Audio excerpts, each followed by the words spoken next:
Hello, and welcome to this clean historical Western romance by Martha Gillcrest.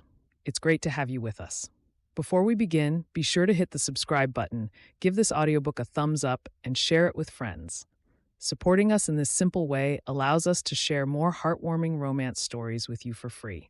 Now, get cozy, relax, and escape into adventure and love with a host of new characters. Enjoy. The following book is the copyright of Martha Gillcrest. The Accidental Bride by Martha Gillcrest. Chapter 1. 5 Points, New York. Late 1880s. You want to be a teacher? John Brooks scratched his ample belly and regarded Ruth with amusement. Did you hear that, Pearl? Miss Lauderdale fancies herself becoming a teacher. He threw back his head and roared with laughter, but there was no real humor in its tone. Instead, it had the edge of spite and mockery that Ruth always expected from her uncle. How exactly do you suppose that's going to happen, girl? Ain't nobody going to want a shameful wretch like you teaching their children. Pearl Brooks sniffed with disapproval. It was another sound that Ruth had grown accustomed to in the 18 years she had lived with her aunt and uncle. Ruth wished she hadn't said anything and tried to swallow a mouthful of the thin stew that was their staple evening meal, but she knew they wouldn't let it go. Sure enough, John took a gulp of ale and continued, warming to his subject. If it hadn't been for your ma getting herself in the family way without even being married, and then up and dying when you were only 2 years old, you might have stood a chance. But after the shame of being born to an unmarried mother, he shook his head vehemently. Never. Best you stick to selling vegetables at the market where nobody cares where you came from. Wouldn't the money be better if I was a teacher? I'd be able to contribute more to the household, Ruth countered. She was done with never sticking up for herself. Her best friend Molly had told her only yesterday that she could do more with her life if she wanted. Pearl's expression darkened. Who would look after the little ones if you're out all day long? She gazed fondly at her own 3 boys, who were sitting in a row on the other side of their rickety table, before glaring back at Ruth. You know your uncle and I ain't in the best of health. Has that silly girl Molly been putting fanciful ideas in your head again? Selfish, that's what you are. Just like your ma before you. The apple doesn't fall far from the tree, does it, Pearl? My sister Cora brought shame on this family, and things ain't never been the same for us since. John leaned back in his chair and tutted, shaking his head. I lost my job at the docks because of her. Yet we took you in when she died out of the goodness of our hearts. Ruth felt the familiar knot of shame forming in her chest, and her appetite deserted her. Scarcely a day had gone by, for as long as she could remember, that her aunt and uncle didn't remind her how she owed them a huge debt of gratitude, one which translated into never giving her a moment's rest. You're right, Uncle. I won't mention it again, she muttered. She stood up and grabbed the bucket to go and fetch water from the pump at the end of the street, suddenly having a desperate need to be away from the constant undertone of disapproval they heaped upon her. The ash bucket needs emptying too, while you're at it, and then you can make a start on the mending. My poor eyesight can't take sewing like it used to, and my own darlings need to get on with their book learning if they're to get ahead in life. Pearl gave Ruth's leftover stew to Jack, her eldest boy, who shoveled it into his mouth with a greedy gleam in his eyes. As Ruth clattered down the stairs from the rooms they called home in the tenement block, she felt as though the weight of the world was on her shoulders. She rose before dawn to take her handcart to the market to purchase vegetables from the wholesalers, and by the time she got around to finishing her evening chores, she was practically asleep on her feet. I was hoping to see you. Molly Flynn was already at the pump, ratcheting the handle up and down with vigor. What did they say? Did they think it was a good idea? Ruth's spirits lifted at the sight of her best friend in the whole world. The Flynn family lived in the neighboring building. Their numbers were ever expanding, and they were as garrulous as a flock of squabbling sparrows, constantly bickering loudly for all to hear. But beneath it all was a fierce love for one another that Ruth yearned for in her own life. However, she knew she would never get it from her own sharp-tongued relations, who saw her only as the source of all their ill fortune, whether it was true or not. What do you reckon? Ruth said. She couldn't keep the disappointment from her voice. All they care about is making sure I bring in a bit of money and looking after the little ones. I'm sorry. Maybe they just need a bit of time to get used to the idea? Molly was accustomed to getting unconditional encouragement from her parents, so she found it hard to imagine that the Brooke family wouldn't be the same. Well, I'm not going to give up on my dreams, Ruth replied. She gave her friend a conspiratorial grin, grateful that she had lifted her gloomy mood. The two young women couldn't have looked more different.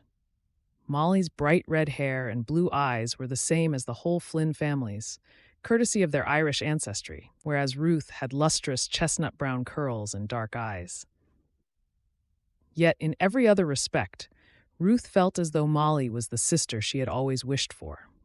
They shared every secret, and it was Molly's friendship that filled the aching absence of motherly love that Ruth lost the day her dear Ma had faded away from the disease she was too ill to fight. She had a vague recollection of soft words and comforting arms when her Ma had still been alive. But in truth, she didn't know if it was a real memory of just what she imagined it would have been like. Of her father, she knew nothing other than what Uncle John had told her, that he was a feckless manager at the docks who had charmed Cora and then left her in the lurch when she had begged him to get married because she was expecting their baby. Ruth had never dared to ask exactly why her father had also gotten John the sack, but it was something he squarely blamed Cora for. And then, not long afterward, he had been killed when he had been crushed by a falling load of lumber, leaving Ruth at the mercy of John and Pearl's goodwill for a home and family to care for her. Has your uncle found more work? As if reading her mind, Molly's question got straight to the heart of the matter. Nope. Ruth slid her bucket under the pump and heaved the handle back and forth. The job at the printworks only lasted a few weeks. Then they threw him out. He reckoned it was someone else's fault, but then he always does. Turned up to work drunk, more like. You know I don't like to speak ill of folks, but I overheard my pa saying that if he carries on this way, nobody in this neighborhood will want to give him a job. Molly put her hands on her hips. It ain't fair that they won't let you decide what you want to do with your life, Ruth. We're turning 20 next month. They should be pleased you want to do more than selling vegetables. Ruth watched the water splashing into her bucket with a thoughtful expression. Maybe if I try and find a teaching job without them knowing. They can't say no if I tell them I've already started. I just wish I wasn't the only girl in the house. They expect me to do all the chores just because their own 3 children are all boys. What about your Aunt Pearl? Surely she can get the dinner ready if you're out at work? She says her health is too bad. That's why she wants me to sell vegetables instead, so I'm home in time to look after the little ones, cook dinner, and get all the other chores done. Molly rolled her eyes and chuckled. Too sick? I ain't ever heard the like of it, Ruth. She's taking you for a fool. Ma said there's nothing wrong with Pearl that a good dose of honesty wouldn't sort out. They saw their chance to get an unpaid skivvy as soon as you got old enough to do all the housework. Ma sees them coming back from the saloon together. They're just too lazy to look after their own family is all. But they say it's the least I can do. They do give me the security of a roof over my head, Molly. And Uncle John said I only got the job selling vegetables because he put in a good word for me. I could have ended up in the orphanage, so I have to be grateful and accept their charity. You're too soft-hearted to see they're taking advantage of you? Molly shot back, sounding exasperated. She gave her friend a grin to show her words were meant kindly. If you're not careful, they'll keep on using you until you're too old to ever have an opportunity to live your own life, Ruth. I bet they don't want you getting wed to a nice young man either, do they? Ruth blushed and nodded reluctantly. Pearl had made it clear that Ruth's duties lay with the family when she had spotted one of the local young men hesitantly talking to her after church recently. Aunt Pearl said she didn't want me courting in case I ended up with a baby out of wedlock, the same as Ma. Oh, Ruth, don't listen to her, Molly cried. She threw her arm over Ruth's shoulder and gave her a reassuring smile. You don't even notice how you turn heads, do you? You're beautiful, and that mean old... Aunt of yours doesn't want you to fall in love and get married because then she'll have to quit being so lazy and do her own chores." Ruth giggled at Molly's impassioned words, brushing the compliment away. "If anyone's going to be courting, it's you. I've seen the way William is sweet on you." She picked her bucket up and turned to leave. "I'm not giving up on making a future for myself, Molly. I just need to think of a way to do it that my aunt and uncle approve of." As she climbed wearily back up the stairs, Ruth thought about Molly's words. Will Aunt Pearl and Uncle John ever approve of anything I do? The question rattled through her mind, and she sighed, already knowing that the answer was probably no, just by virtue of her being Cora's daughter. Chapter 2. A cold wind whipped across the cobbled square, snatching at Ruth's woolen shawl and making her eyes water. Trade had been brisk to start with, but now, as the leaden gray sky threatened sleet, the streets had cleared of people, and it would be several hours until the clerks would shuffle past on their way home again at the end of their working day. "Reckon I'm going to head for home now, Ruth." The wizened old man, who had his handcart next to hers, blew on his blue fingers and tightened his threadbare scarf around his neck. He glanced at Ruth's cart. All she had left was a handful of carrots and potatoes. "I'll take those off your hands if you like. For a fair price, of course. There's a housekeeper on my way home I know will pay me a few dimes for them." Ruth's fingers closed around the meager handful of coins in her pocket as she weighed up whether it was worth waiting to see if she could get more money. She remembered that her aunt had told her not to be late home and nodded. "All right, Bert, you have them. And let's get in from this wind. I reckon you'll be glad to get back by the fire." She put the vegetables into his cart, taking care not to bruise them, and accepted his money. "See you tomorrow. Let's hope we aren't under a foot of snow."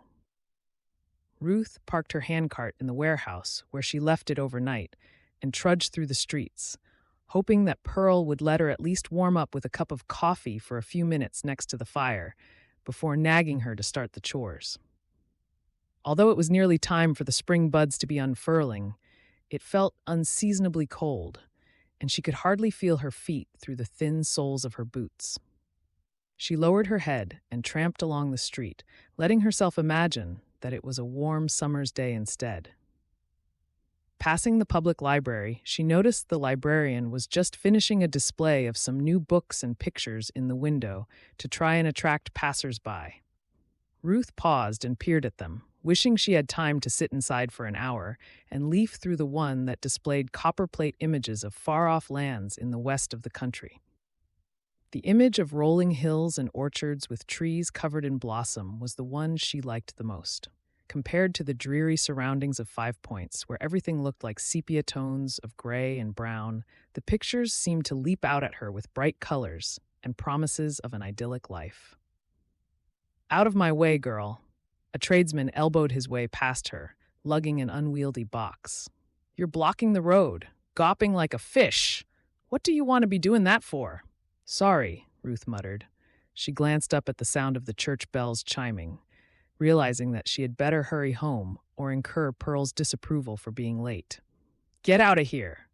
An angry shout made Ruth jump as she hurried onward, and suddenly a tangle of men erupted out onto the street from Porterbury Alehouse right in front of her.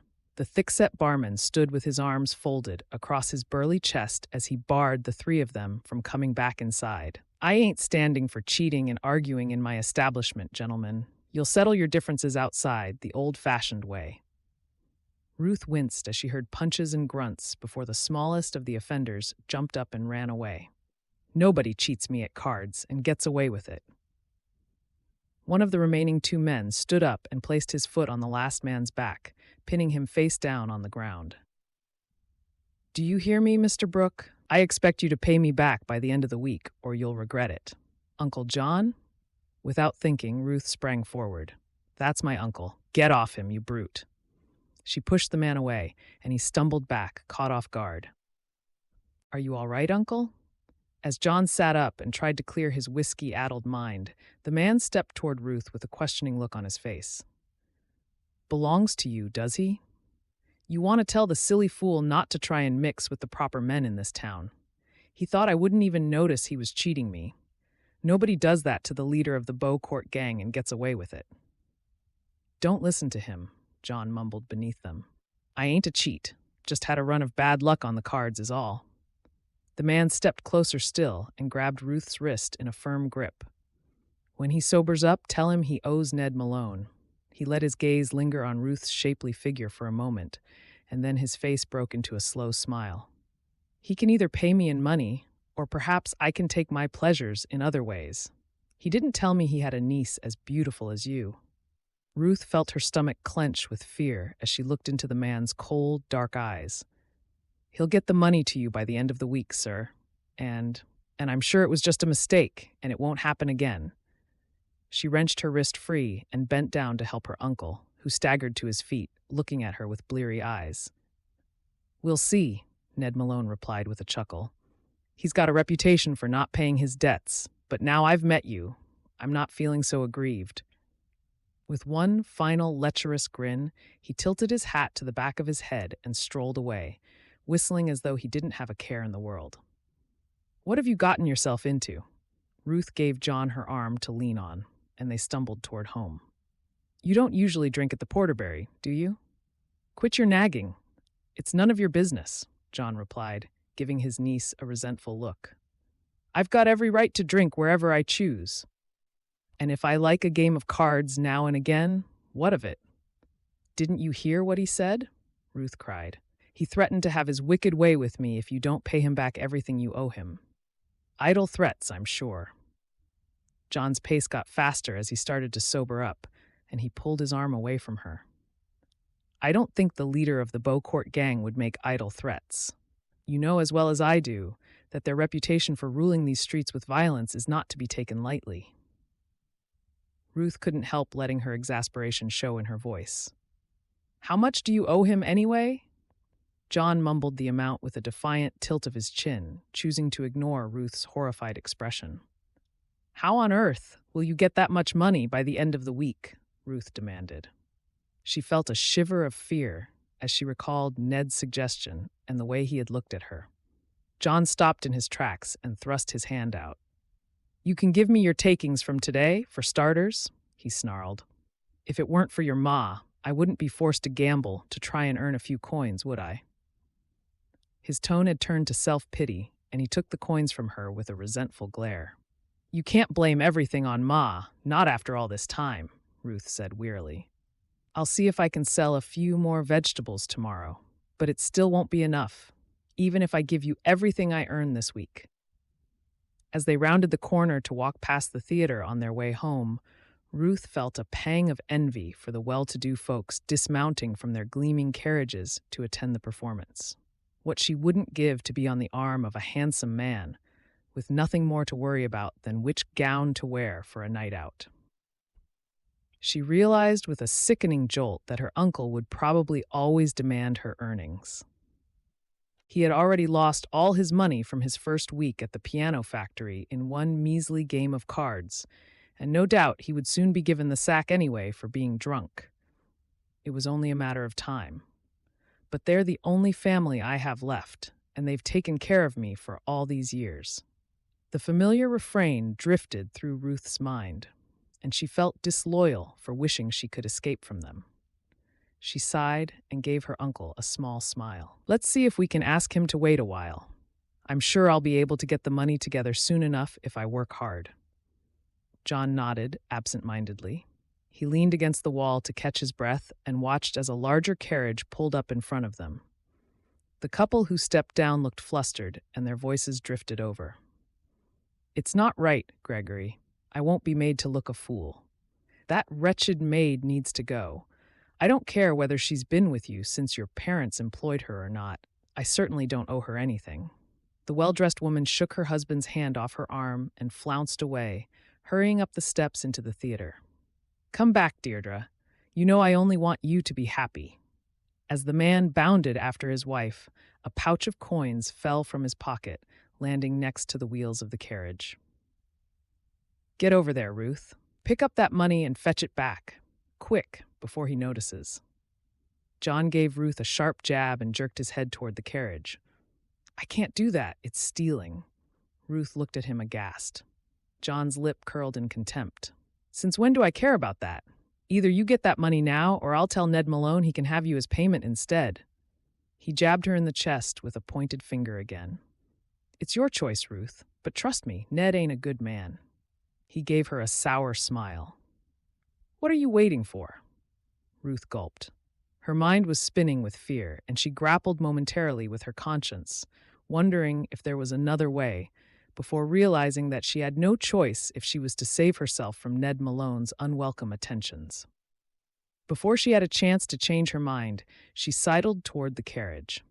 Pulling her handkerchief from her pocket, she dropped it on the ground, then quickly bent over and picked it up again with the pouch of coins, sliding them into her apron pocket as quick as a flash. Oi, girl, what are you doing down there? The coachman leaned over from his seat above her and gave her a hard stare. Do you want to get run over? You should know better than to stand so close to the wheels. With a roll of his eyes, he flicked his whip, and the horses jumped forward, brushing past her with only inches to spare. Sorry, sir. I dropped my handkerchief. Ruth stumbled backward and lowered her gaze, not trusting herself to look him in the eye. Sorry, Governor. My niece can't help being clumsy. John tipped his hat at the irate coachman and took Ruth's elbow, quickly steering her away. With a final look over his shoulder to make sure they weren't being watched, he broke into a wide smile and snatched the pouch from her pocket. See, that wasn't so hard, was it? Wealthy folks like them deserve to be robbed. It's his own fault for not paying attention. Ruth shook him off as they turned up a side street. I can't believe you asked me to do that, Uncle John, she cried. You've turned me into a petty criminal. Oh, quit your whining. John weighed the pouch in his hand and grinned. This should keep Ned Malone happy, and there might even be a bit left over. You did well there, Ruth. A sly look came into his eyes as he took Ruth's elbow again. I reckon you could do that again sometime. Nobody would suspect a pretty young woman like you. It's the easiest money I've ever made. Ruth's mouth gaped open with horror at his suggestion. You mean you're asking me to steal again? No, Uncle John, I refuse. I'm not a criminal. I only did it once to help you pay off your gambling debt. That's where you're wrong, Ruth. John thrust the money deep into his pocket and gave her a firm stare. As long as you're under my roof, you'll do as I say. Your ma brought shame on the family, and you owe me. You ain't got no choice but to do as you're told. Otherwise, well, there's always the chance I might promise you to Ned Malone after all. But Aunt Pearl said she didn't want me to get married, Ruth shot back. She wants me to stay at home and help her out. She crossed her arms and gave John a defiant look, but all he did was chuckle with amusement. We meant we didn't want you to marry some penniless young man who fancied himself in love with you, Ruth. Ned Malone is an entirely different proposition. Promising you to him could be very useful to me indeed. John strolled off happily, pondering this strange twist in his fortunes, leaving Ruth trailing behind as though her hopes and feelings were of no consequence. Chapter 3. Clear Springs, Oregon. Tate Murphy gave the thick-set, heavily bearded man in his care a firm stare. I ain't telling you again, Walter. If you break another single stick of furniture in the Bull's Head Saloon, I can't be held responsible for my actions. The man nodded mournfully. I hear ya, Sheriff Murphy, but it's the barman's fault. I told him not to serve me whiskey, but he took my money and kept on pouring it out for me. Tate rolled his eyes. It was a conversation they had had many times. I'm going to let you sleep it off in the cell for a few hours, and then tomorrow you need to go and apologize. It's high time you stopped this, Walter. You ain't a misguided young boy anymore. You've got a sweet wife and children of your own to look after now, although Lord knows how she puts up with your behavior. 5 minutes later, the sheriff's office reverberated to the rumble of Walter's deep snores, and Tate had returned to the paperwork on his desk with a wry smile. Any more news about those bandits in the mountains? Chad Waverly, Tate's deputy, leaned back in his chair and yawned before lifting his feet up to rest his dusty boots on his desk. He had been up all night and was feeling the weariness creep over him. I ain't heard about any more thefts, but that doesn't mean they've left the area. Tate frowned as he tried to concentrate on the ledger in front of him, then snapped it closed with a frustrated sigh. It would keep until later. Besides, he found the administrative tasks tedious. He had become a sheriff to catch criminals and uphold the law, not to spend all his time behind his desk. Last I heard, they stole 50 head of cattle the other side of Trout Creek Ridge. Chad kicked his feet back onto the floor and stood up. I'm going to head home for some sleep. They only seem to strike at night, so if it's all right with you, I'll ride out on patrol again after dark. Tate nodded and gave his young deputy a cautionary look. Just don't go doing anything stupid. All I want you to do is keep watch, not go tackling them single-handed. If we find out where they are, we can get a posse together. Chad had only been working as his deputy for a few months, and he still had a lot to learn, not least that patience was safer than recklessly trying to be a hero. They'll make a mistake sooner or later, and then we'll round 'em up and make our district safe again. See you later, then. Chad stepped back as the door burst open, lifting his hat in greeting to their visitor. Are you heading out? Take one of my cakes with you, Chad. Amelia Kelman bustled into the building, looking right at home. Thank you, ma'am. Don't mind if I do. Chad gave his boss's sister a grin and accepted the freshly baked cake on his way out. I knew you wouldn't bother with any lunch, so I packed a basket of food for you. Amelia gave her brother a fond smile and put the basket on the small table at the center of the room. Glancing around, she noticed that the place could use a clean, just as she had thought it would. Shall I do a spot of dusting for you? She unpacked some ham rolls and put them on a plate, passing them to Tate, whose stomach rumbled loudly. No need, Tate replied. He bit into the food, chewing it hastily. He looked around his office, trying to see it through his sister's eyes. Posters of wanted criminals were pinned on the walls, curling at the edges, and the wooden floor was a little dusty, but he didn't like the place to look too pristine. In his view, a spotlessly clean sheriff's office signified that a lawman was too busy worrying about appearances instead of doing what really mattered, catching the bad guys. Amelia pulled another ham roll out of her basket and sat down at the table to keep him company.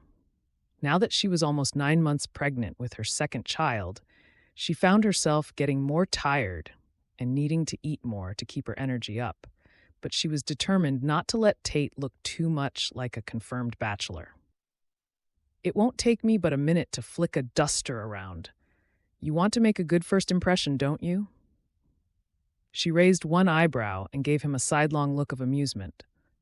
I've got a few weeks to think about that. Tate's gaze was pulled to the open drawer at the bottom of his desk, where he could see a bundle of letters written in an elegant script. He felt his cheeks redden under his sister's scrutiny. You're not having second thoughts about your upcoming wedding, I hope? As per usual, Amelia could read his mind. Tate's thoughts flitted back to their childhood for a moment. Amelia had always been able to sense what was on his mind. They were unusually close as siblings after being left to fend for themselves younger than most when their parents had died in an ambush, riding to visit friends in the next town. It was this life-changing tragedy that had led him on the path to becoming a sheriff, with a determination to rid the area of criminals as long as he had breath left in his body. Not exactly. Tate shifted in his chair, feeling uncomfortable. There was no point trying to fob Amelia off with an empty reassurance. She would see straight through him. Come on, spit it out. Why aren't you excited at the thought of meeting your bride-to-be? Amelia lifted the coffee pot off the stove in the corner of the office and poured out 2 cups, handing one to Tate. It's just that I'm worried she might not understand me and my life. Tate took a swig of the dark drink, savoring its nutty flavor. You know I have to put being a man of the law above everything else. What if she doesn't understand? I don't think I could bear a wife who expected me to jump to her every whim. He sighed gloomily. Just because Fiona was like that doesn't mean Rachel will be. You were very clear in your advertisement that your work often takes you away from town. I thought Rachel said she was perfectly happy about that. Tate winced slightly at the mention of his previous failed courtship. He had thought Fiona McLeod was going to marry him right until she had declared that she was fed up with him paying more attention to criminals than her, and flounced off into the arms of a roving cowboy instead. After he had gotten over his hurt pride, Amelia had suggested using a matrimonial agency instead, so he could meet someone with more realistic expectations of what his job entailed. She had even helped him write his advertisement. He had felt most drawn to a young lady called Rachel Burton, and they had corresponded over the last few months until he had plucked up the courage to ask for her hand in marriage and sent her the money for her railroad trip out to Clear Springs, where they would be wed. I know. It's just I've been so wrapped up in this spate of thefts over on the other side of the mountains recently. Tate shot his sister a worried look, getting distracted by his thoughts. You're taking care out at the ranch, aren't you? I'd hate to think of them paying you and Andrew a visit in the dead of night. Of course, Amelia replied lightly. Our ranch hands are doing extra checks every night, and Andrew never takes any risks, especially not now he's a pa and the next baby's due soon. She rested her hands on her belly with a soft smile before turning the conversation back to Tate's upcoming marriage. So why the worry about Rachel coming soon? I guess I'm just wondering, what if she doesn't like me? Or what if she doesn't like Clear Springs? Coming from a busy place on the East Coast, she might find all this a little dull. He gestured at the office and town beyond. Nonsense. I'll be able to help her settle in, and I'm sure she'll adore our town. Folks are friendly, and it will be summer soon. You're worrying about nothing, Tate. Amelia packed up her basket and levered herself up from her chair. Everything is going to work out perfectly. Just you wait and see. Just make sure you tidy up this office, will you? And I'll give your house a good spring clean, too. We have a couple of weeks to get everything ready, and then she'll be arriving on the train. I'm excited, even if you aren't. She gave her brother a wide smile. Nothing's going to make me happier than knowing you've gotten yourself a lovely bride. It's time you settled down and started a family, Tate. I know you'll make a wonderful husband and pa, just like Andrew is for me. Tate nodded and smiled back. You're right. I'm letting my previous disappointment cloud my judgment, and I shouldn't paint Rachel with the same brush as Fiona. Rachel sounds lovely in her letters, and I'm looking forward to meeting her and the pastor marrying us. He opened the door to let Amelia out, trying to push his last-minute misgivings aside. Amelia had assured him that corresponding with a mail-order bride was his best option. But Tate still had a niggling sense that perhaps his letters hadn't properly portrayed what life as a lawman's wife on the frontier would be like, and he knew that once she arrived, it would be too late to change his mind. He was too much of a gentleman to put a young lady through that. Amelia squeezed his arm as she stepped outside. This time next month, you'll be a married man? She said with a grin. Uh-huh, you're right, as always. Besides, it's time we put all that sadness about what happened to our own parents behind us. You'll have 2 children soon, and maybe I'll have one in the next couple of years, too. It's the start of a new future for our families, Amelia. And thank you. I know you'll help Rachel settle in. She'll be arriving before we know it. Chapter 4. 5 Points, New York. Ruth hugged the shadows as she hurried home. It had been a week since her encounter with Ned Malone, and in spite of imploring her uncle to reconsider, John seemed set on his idea to somehow ingratiate himself with the gang leader. At first, Pearl had been skeptical, telling him that it was too risky to mix with the likes of a thug like him. But John had greedily counted out the money Ruth had picked up from the unsuspecting theatergoers, waving Pearl's concerns away. We're never going to make anything of ourselves on the money Ruth earns legitimately, he had whispered, determined to make his wife understand. She's turning into an attractive young woman, Pearl. With a bit of ingenuity, there's no reason why she can't rob a few more of the wealthy folks about town. They'd never suspect her. And if she's caught Ned Malone's eye, we should count ourselves lucky. He's the sort of man you want on your side. But what if Ruth doesn't agree? Pearl had paced back and forth, unaware that Ruth was standing nearby with her bedroom door ajar, desperately trying to hear what they were saying as they plotted her future. I told her she has to do as she's told, John had replied decisively. I've gotten used to her looking after the little ones, John. You know my health ain't so good. Pearl's voice had taken on a wheedling tone as she considered how inconvenient it would be to lose Ruth to marriage. If we go about this the right way, we'll have enough money to get out of here, Pearl. Think of it. A better house, maybe even a maid of your own. Ned Malone rules these streets. If we give him Ruth, I'm sure he'll reward us well. I saw the way he looked at her. We can practically name our price. Ruth had shuddered as she heard John's plans. Ned Malone might be good-looking in a thuggish sort of way, but she had heard enough rumors about him to know that life was considered cheap amongst the gang he controlled. He would tire of her soon enough, without a doubt, and then she would be thrown out on the streets with no prospects, a fallen woman. Since that night, Ruth had hurried out to work at the crack of dawn and busied herself with her chores, doing her best to keep out of her uncle's way in the hope that he might forget all about it. Even though she jumped every time she saw someone in the shadows and once or twice fancied that she was being watched, she thanked her lucky stars that she hadn't been approached directly by Ned Malone or any of his cronies. With her future weighing heavily on her mind, Ruth parked her handcart in the warehouse one evening and set off for home. As she turned the corner of the street, she suddenly spied Molly, who was waving at her. "Ruth, guess what? I got paid extra today at the factory, and Ma said I could treat myself. Shall we go to a cafe and get something to eat?" Molly linked arms with Ruth, giving her a mischievous smile. Ruth nodded eagerly. "That would be wonderful. Pearl doesn't need to know, and I have so much to tell you." A few minutes later, they were tucking into a hearty slice of fruitcake, with a cup of hot chocolate each to go with it as Ruth explained her predicament.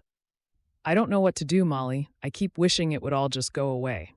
I'm working extra hours at the market to try and earn more, but it never seems to be enough for Uncle John. He spends it as fast as I can earn it. Either that, or gambles it away." "If only a nice young man was courting you," Molly replied with a giggle. "If you were already promised to someone else, you could leave them once and for all." She sighed wistfully. Lately, she had started walking out with one of the young men where she worked, and her head was full of romance. Before Ruth could reply, their attention was diverted by two young women sitting down at the table next to theirs, who also happened to be talking loudly about romance. Ruth sipped her hot chocolate and couldn't help overhearing what they were chattering about. "I do declare, Susan, I have adored Gabriel since we were children. I always assumed we would get married, but then he went away to work for his pa's business." The woman had dark hair, similar to Ruth's, and she sighed. "So why are you so disappointed that he's come back?" Her friend beckoned for a waitress to bring them coffee and then leaned across the table, looking puzzled. "Because he proposed to me, and I'm so happy I could burst. It's everything I ever wished for, Susan. We'll live near his parents, and he's so handsome and kind. I still don't understand. Surely that's a wonderful thing to happen?" Susan glanced across at Molly and Ruth with a small smile of acknowledgement. "Well, since I'd given up hope of ever hearing from Gabriel again, I've been corresponding with a gentleman out west. Remember, I answered that advertisement in the Matrimonial Times to a man looking for a bride. I'm sure I told you?" Rachel paused for a moment, but Susan shook her head. "We've been corresponding for a while, and in his last letter he proposed." She took a bite of her sandwich and a sip of coffee before continuing. "The thing is, Susan, I accepted. So now I've agreed to marry two men. The man out west has even sent me the fare for the railroad journey. I never would have agreed if I'd known that Gabriel was coming home again. What on earth am I going to do?" She threw her hands up, looking anguished. "Tate Murphy sounds like quite the gentleman, and I feel mean writing to tell him it's all off." "Excuse me." Molly leaned across between the tables with a sparkle of curiosity in her eyes. "Did you just say that you were meant to be traveling west to be one of those mail-order brides?" The two women turned to stare at Molly, and she grinned at them. "I ain't eavesdropping, I promise," she said hastily. "This gentleman you're promised to, what's he like?" Rachel blushed. "He sounds charming, to be honest. Hard-working. He has his own house, and his sister lives on a ranch nearby." She smiled, suddenly self-conscious. "I know it seems ungrateful, but my heart was always set on Gabriel. I'm not the sort of a woman to lead a man on, which is why I feel guilty about having to tell my beau out west that it's all off. Maybe you don't need to. Molly grinned at Rachel before gesturing at Ruth.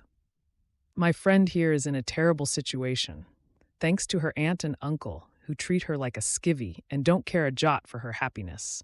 They've promised her to a horrible man, and she needs a way out of 5 Points. Molly, what are you suggesting? Ruth gasped with shock as she realized what Molly was thinking. I can't travel out to be with a man who's expecting someone else. That would be dishonest. Rachel and Susan looked at each other. He does sound like a very kind man, Rachel said slowly. I mean, I only know him through our letters. He's looking for a God-fearing wife who is happy to become part of the community. And he said he would like children, and he's never been married before. Would it really be so bad? Molly said urgently. I can vouch that Ruth is a wonderful person. In fact, I'll miss her like mad if she goes. But think about it, Ruth. How else are you going to escape Ned Malone's clutches? As she mentioned the gangster's name, Rachel's face paled. That's the man your uncle wants you to be with? He's a vicious bully. Oh, my dear, if you stay in 5 Points, you'll never be free. Not once Ned Malone has you in his sights. Rachel and Susan glanced nervously out of the window, as though expecting to see the gang leader watching them there and then. But your gentleman out west doesn't know the first thing about me, Ruth exclaimed. I always imagined I would marry and settle down here. It's all I've ever known. She shook her head firmly. I know you mean well, Molly, but it wouldn't be right. As soon as Rachel's fiancé found out I was there under false pretenses, he would send me packing. And who could blame him? Molly sighed, but then brightened again. Think of it this way, Ruth. What if you had decided to reply to one of those advertisements yourself? Maybe you should. If our new friend Rachel says that men out west are advertising for brides, then wouldn't that be a perfect opportunity for you to make a new life for yourself? Honestly, there's nothing shameful about it, Rachel added. I was going to suggest it to Susan as well. If it weren't for Gabriel coming home again and proposing, I would have been happier than anything to leave here and be with Mr. Murphy. There are lots of women doing it, you know. Maybe Ruth already has her heart set on someone local? Susan gave her an inquiring look. Are you courting? Ruth shook her head. No, I'm so busy at the market, and my aunt likes me to get straight home to do my chores. I was starting to give up on the idea of ever getting married, to be honest. They've raised me, you see, since my ma died. Otherwise, I would have ended up in the orphanage. You've more than paid your debt to those idle relations of yours, Molly said forcefully. Why should you live the life of a lonely spinster at their beck and call, Ruth? Heading west could be your chance. And if you don't do it before Ned Malone has his wicked way with you, it might be too late. Perhaps I could reply to an advertisement, Ruth said hesitantly. She felt a spark of hope flare in her chest and imagined herself free from her obligations to her aunt and uncle for one dizzying moment. It felt so enticing she could hardly resist. Well, if you're going to go down that route, why don't you take up Mr. Murphy's offer instead? Rachel said hastily. You wouldn't have to spend months corresponding with someone and waiting for a proposal. You could be gone in a matter of days. She rummaged in her reticule and pulled out a letter, passing it across to Ruth. Take this. It's the money for a railroad ticket, and Tate's last letter to me. All the details are in there. Even if you decide not to do it, I have no need for it now I'm marrying Gabriel. Think of it as fate. You need a way to get away from Ned Malone and your uncle, and Tate is looking for a bride. Maybe that's why we were destined to meet today? She and Susan stood up to leave. Are you sure? I mean, I can't imagine that I would ever consider agreeing to marry someone I've never met, but the money might help me escape, and I'd have to find a way of paying Mr. Murphy back. It's very generous of you.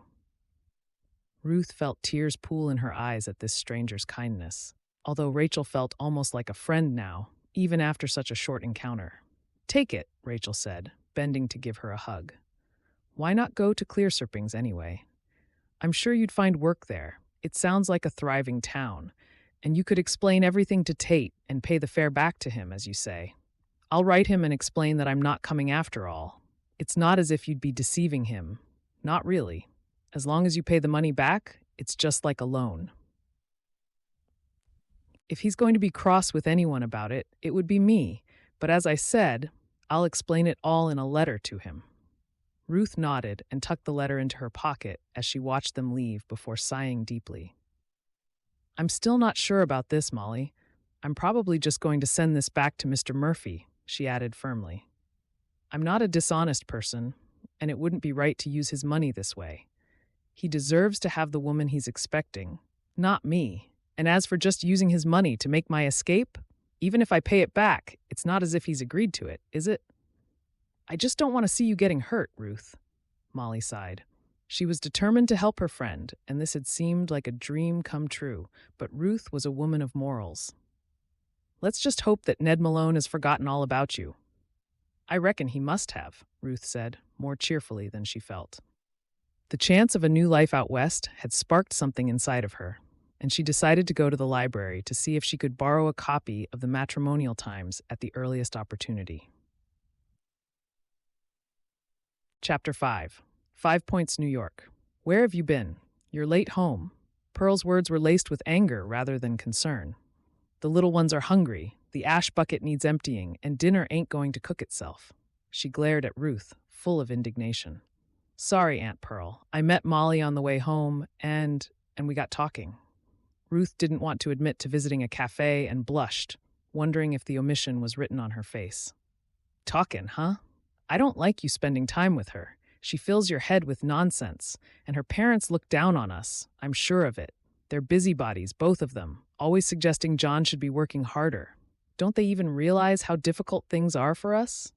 She sniffed, feeling sorry for herself, and took a swig of gin.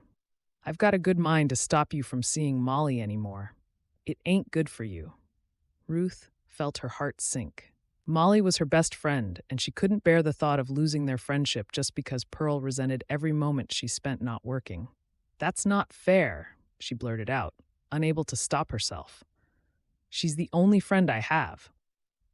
"What do you need friends for, anyway? You should put us first. Family, we've looked after you all these years, and this is how you repay us. Shirking your duties at home because you're too busy chatting." Ruth bit back her sigh. "I'll get on with everything right away, Aunt Pearl."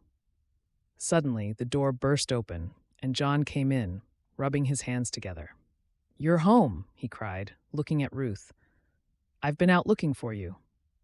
"She's been idling her time away chatting to that girl again," Pearl said spitefully. "Fancies herself to be a lady of leisure, I reckon." Ruth knelt by the fire and raked out the ash from the grate, scooping it into the bucket, hoping that if they could see she was busy, they would leave her be. "I'll take this out and then make a start on dinner," she said quietly. "Never mind that." John's tone was jovial, and he sat at the table with a wide grin on his face.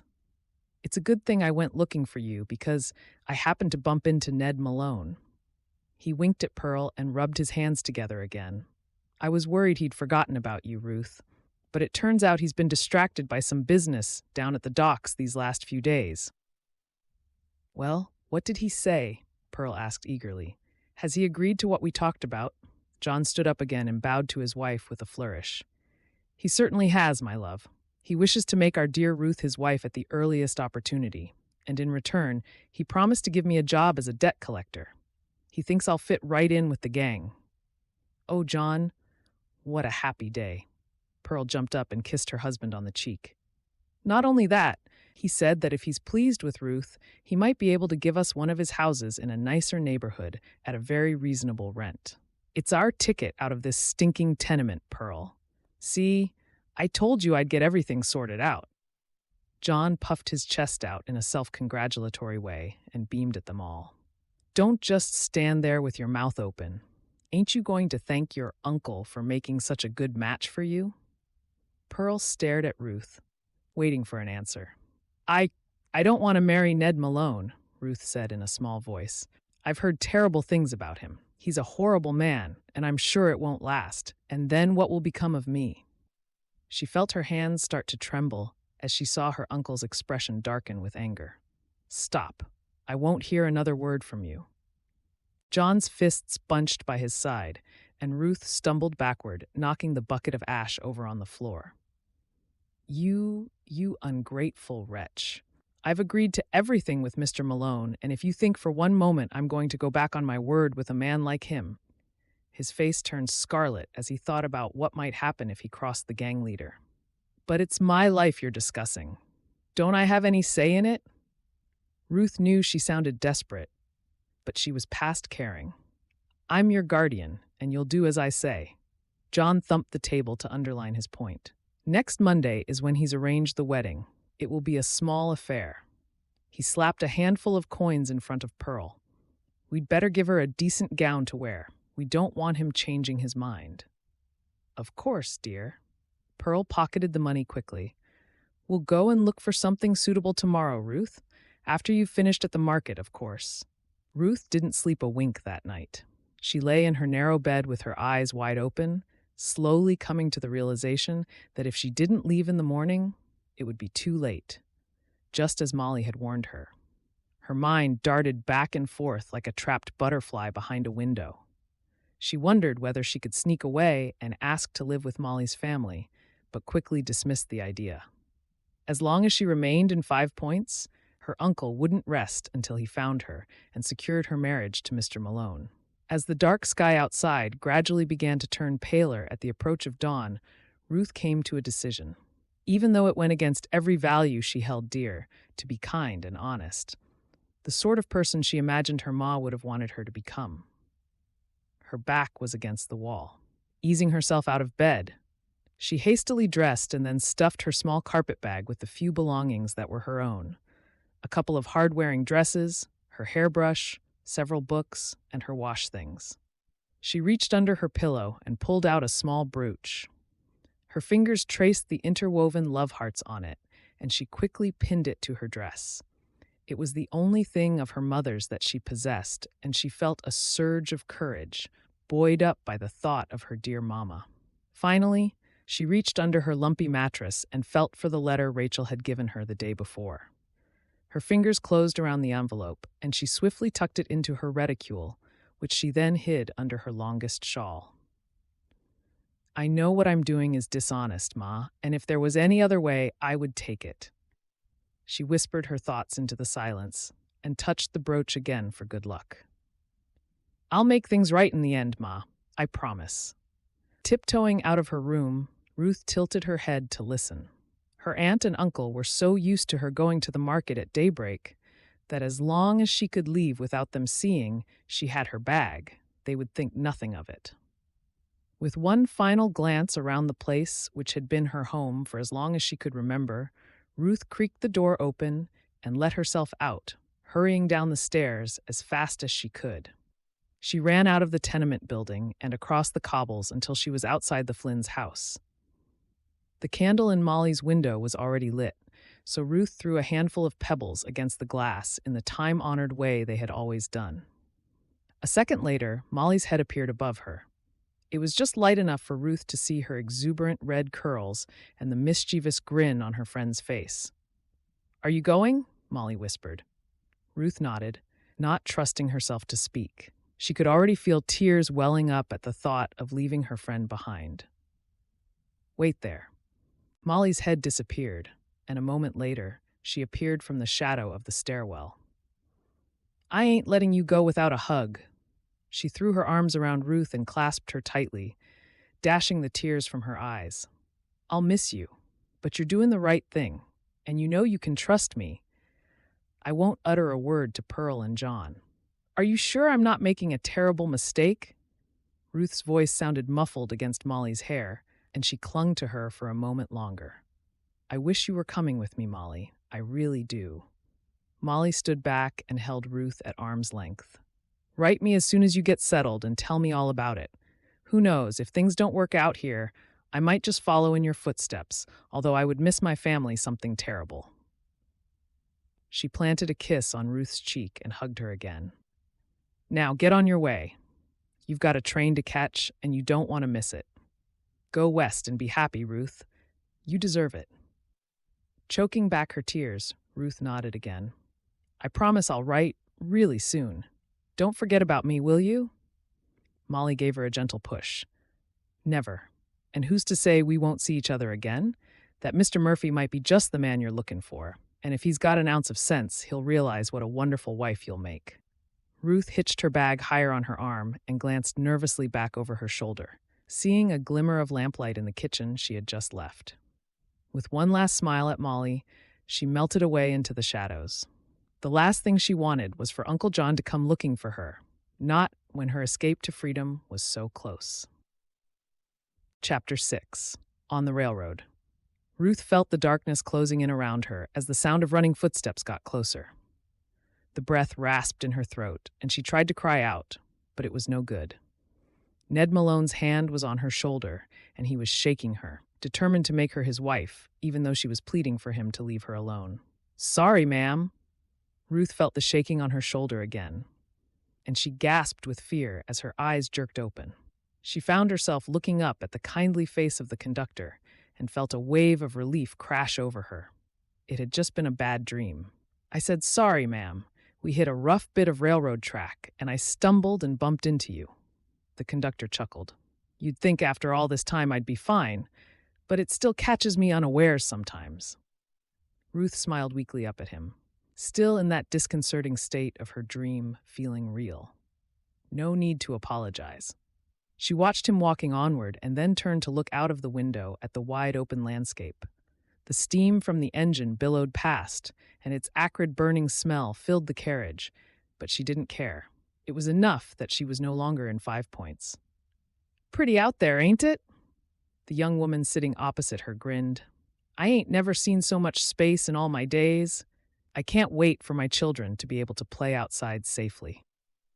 Her 2 little boys were dozing next to her, both with their thumbs stuck in their mouths, and Ruth felt a tug of longing that one day she might have her own children. "It will certainly be very different for them," Ruth said, smiling back at her. There were 3 other women with their children crowded into her section of the carriage, and Ruth had loved every moment of it, helping to mind them when their weary mothers had needed to rest. Each of them was going west to be a bride, which had surprised Ruth. Even though Molly had assured her there was no shame in being a mail-order bride, Ruth had found it hard to believe that anyone would want to travel many hundreds of miles to marry a man they had never met. "I'm feeling a bit nervous now that we're nearly there," her new friend added.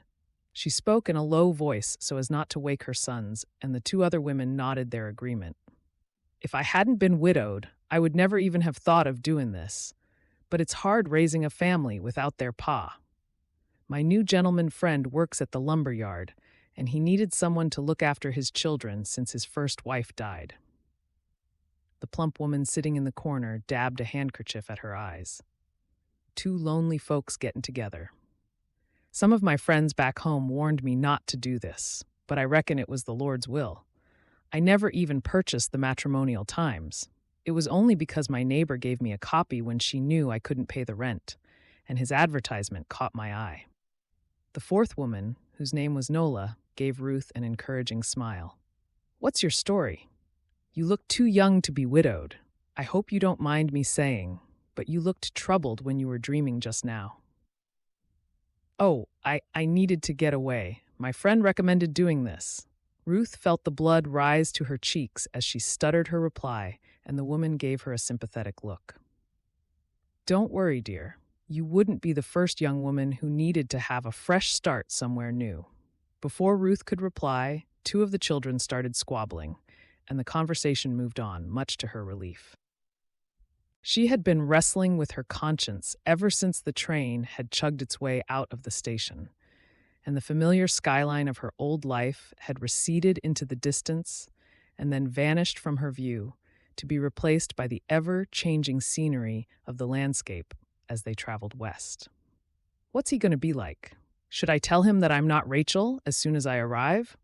How angry will he be? These questions and more had pounded through Ruth's mind in time with the rhythmical rumble of the steam train.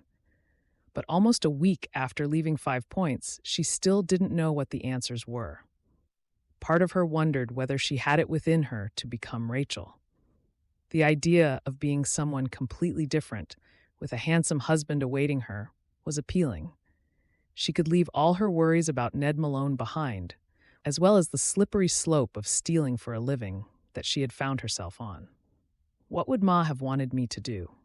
This was the touch point that Ruth had always lived by, and she returned to it now. Mrs. Flynn had told her that her Ma had been a kind, God-fearing person who always liked to think the best of people. That's why she found herself in the family way, she had told Ruth one time. Cora believed your pa when he said he would marry her, but he turned out to be a scoundrel who didn't keep his promises. Even when he abandoned her, she never spoke badly of him, though. As she recalled Mrs. Flynn's words, Ruth knew that she could never live a lie. She decided that she would have to be honest with Mr. Murphy. She just had to find the right moment to tell him. 1 hour until we arrive at Clear Springs. The conductor hurried past them, calling out that they were nearly there, and Ruth felt her stomach clench with a mixture of emotions. Part excitement at the thought of seeing the town for the first time, and part fear as she realized the moment of meeting Tate was nearly here. Her hand went automatically to her pocket, where she could feel the soft edge of the letter he had sent to Rachel, asking for her hand in marriage. She wondered what he looked like and how she would even recognize him. Oh my, I'm so excited I could burst with anticipation. The other women started gathering their belongings together, chattering enthusiastically about their husbands-to-be. Mine said he'll be wearing a black jacket. Mine said he might be late if there are problems on the ranch, but he'll do his best to meet me off the train, Nola said as she chivied her children to get ready. With a start, Ruth realized that not only did she not know what Tate Murphy looked like, but she also didn't even know what he did for a living.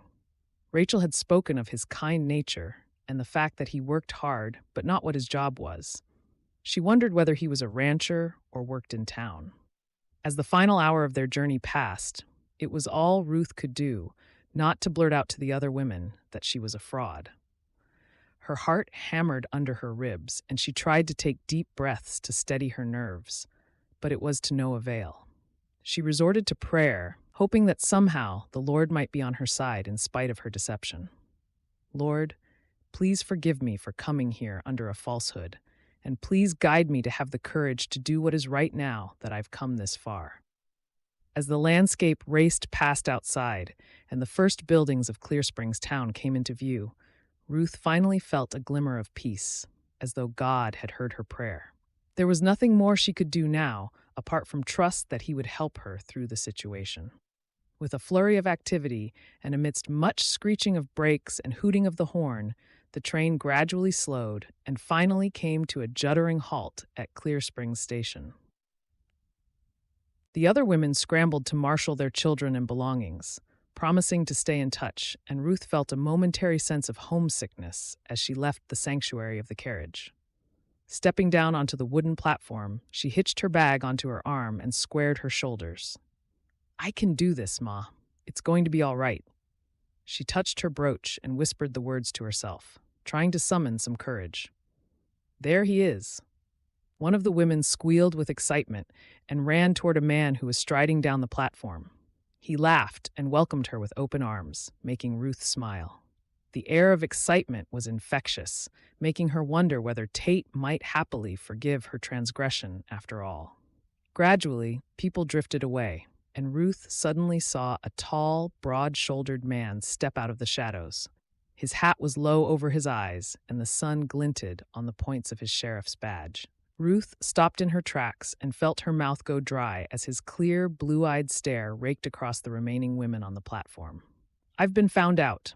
Uncle John has sent word ahead of me that I'm nothing more than a runaway and a thief who should be arrested, she whispered to herself. Sweat prickled on Ruth's skin, and she felt her hands start to tremble as she imagined being thrown into jail in a strange town where she didn't know a soul. Excuse me, ma'am. I'm looking for. As Ruth glanced up into the sheriff's piercing gaze, the rest of his words were drowned out by the sensation of blood rushing to her head. She felt her knees buckle and dark spots swimming before her eyes as the bright sunshine receded and darkness suddenly engulfed her. Ma'am, are you all right? Step this way out of the sun and sit down for a moment. Ruth gradually became aware of strong hands supporting her and gently helping her sit in the shade on the bench by the station office. "You had me worried there." The voice was deep and as rich as honey as Ruth came to her senses. "I'm Tate Murphy, the sheriff. I expect all the noise and heat of the journey was a little overwhelming for you, but you're all right now. Sorry, and thank you for your kindness." Ruth's voice came out as little more than a croak, and she took a shaky breath, feeling her strength slowly return. Glancing up at him again, she felt an instant flare of attraction surge through her. Tate was a handsome man. Not in the traditional sense, but his rugged features and tousled dark blonde hair, as well as his demeanor of steady reassurance beneath a steely exterior, sent Ruth's pulse racing. She knew instantly that she would feel safe wrapped in his arms and wondered for one dizzying moment what it would be like to melt against him in a passionate kiss. "I'm here to meet Rachel Cooper off the train," Tate continued. Glancing up and down the empty platform, he turned back to her, and his mouth lifted in a slow smile, which made his blue eyes crinkle, setting Ruth's pulse racing again. "Dark hair and brown eyes, plus you're the only person left. Reckon it must be you, huh?" He tipped his hat courteously and smiled again. "My sister would probably say I should have prepared more of a welcome, but if you're feeling better now, maybe we could start over?" Ruth swallowed nervously. In her head, she prepared to tell him that she wasn't Rachel, but it was as if her body had a mind of its own, and she found herself nodding wordlessly. Tate stood up and offered her his arm, and she stood next to him, tucking her hand into the crook of his elbow. She could feel the solid strength of his muscles through the fabric of his shirt, and it made the breath catch in her throat. Grabbing her bag in his other hand, he nodded toward the exit. "My wagon's just out there." I figured, seeing as it's a few days until the pastor can marry us, we could stay at my sister's ranch to keep things respectable. I know we've gotten acquainted through our letters, but Amelia said you'd probably like a few days to find your feet and recover from the journey. That's very thoughtful of her. She felt a dozen questions on the tip of her tongue, but every word would deepen her lie, which left her in a quandary. She decided to stay quiet instead while she tried to gather her thoughts, hoping he wouldn't think she was being rude. Ruth gazed around at Clear Springs as the horse set off, pulling them along at a steady pace. Once they had left the main street, which was where all the businesses and shops seemed to be, her first impression was how spacious the clapboard houses were. After the cramped and overcrowded tenement building she had lived in her whole life, where families lived cheek by jowl, squeezed into several rooms, and the gutters ran with stinking effluent and rotting rubbish. By comparison, the buildings here were set on generous plots. "It looks so quaint and orderly," she murmured, "and such beautiful gardens with picket fences around them. It's magical, like something from a storybook." "A bit different from what you're used to, huh?" Tate gestured ahead to where the houses thinned out, and the landscape widened to rolling hills with the log cabins of ranches dotted amongst them. "Up yonder is where Amelia and her husband Andrew live. He took on the ranch when his parents were ailing. You'll like it?" "You live with them?"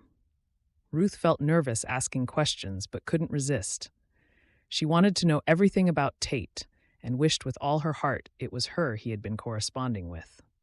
"No, ma'am. I have a modest house in town next to the jail. It's kinda plain, but Amelia told me you'll want to make it more homey. I get so wrapped up in my work, I don't notice." Ruth nodded. "The land is so beautiful. I've never seen mountains like this before, and lakes as well. It's idyllic." "I guess it is, now that you mention it." Tate's slow smile spread across his face again. "It's nice showing you everything. I take it for granted a little because we grew up here, but you're helping me see it with fresh eyes." He pointed to some distant peaks. "That's Pine Ridge. I might have to head up there soon. There are some bandits stealing cattle, and they've been getting away with it for far too long for my liking. It's time to put a stop to their thieving ways." Ruth couldn't help but feel a shiver of alarm at the thought of a gang of villains at large in the area. "I didn't think you'd have gangs out here as well. I thought I'd left all that behind me. Horrible, Mr. Mal." She pressed her lips together, realizing she'd almost blurted out about her situation with Ned Malone. Tate gave her a sharp look. Sure, we have gangs of cattle rustlers out here and plenty of men who choose the pathway of being criminals instead of living honestly, as the good Lord intended. Don't worry about it, though. I'll make sure you don't come to any harm. He smiled and gave her a reassuring nod. It matters very much to me, like I told you in my letters. Because of us losing our parents at the hands of criminals, that's why I became a sheriff. Ruth nodded. Of course. Yes, I remember, she said quietly. Her heart sank, and she felt a surge of disappointment. Tate was everything she could ever have wished for in a beau. But a man of his strong convictions about honesty would want a wife who lived honestly too. How would he ever consider a relationship with me, knowing that I came here under false pretenses? I'm living a lie, and all because of Uncle John and Ned Malone. But it was me who chose to flee using Tate's money and pretend to be Rachel.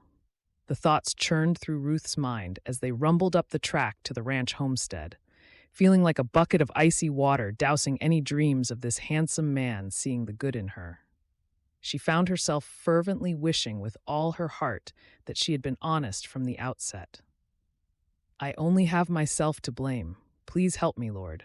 Is there any way this kind man could ever love me? She sent up a quiet prayer in her heart as the log cabin came into sight, knowing that whatever happened next, she had to confess very soon before things went from bad to worse. Chapter 7. Clear Springs, Oregon. You're here. We've been on tenterhooks all day, haven't we, Andrew?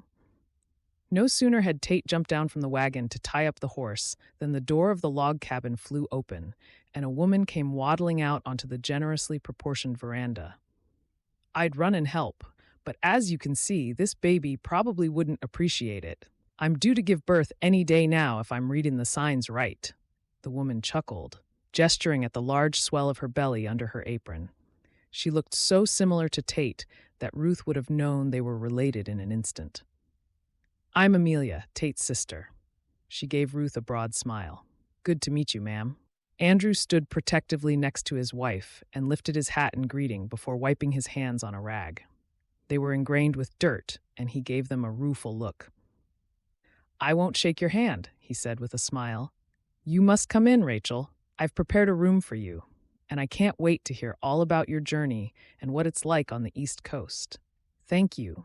You're so kind. I'm not sure there's much for me to say about back east. Ruth felt herself blushing. The journey was very long, for sure. Listen to me, Amelia replied with a small shake of her head, overwhelming you with chatter before you've even had a chance to get through the door. Tate always says I talk too much. You sure do. Tate shot back with a grin to show he meant no malice. I'm sure Rachel can tell us all about her home and previous life just as soon as she's freshened up. You will be staying with us as well, won't you? Amelia sounded suddenly worried as she looked at her brother.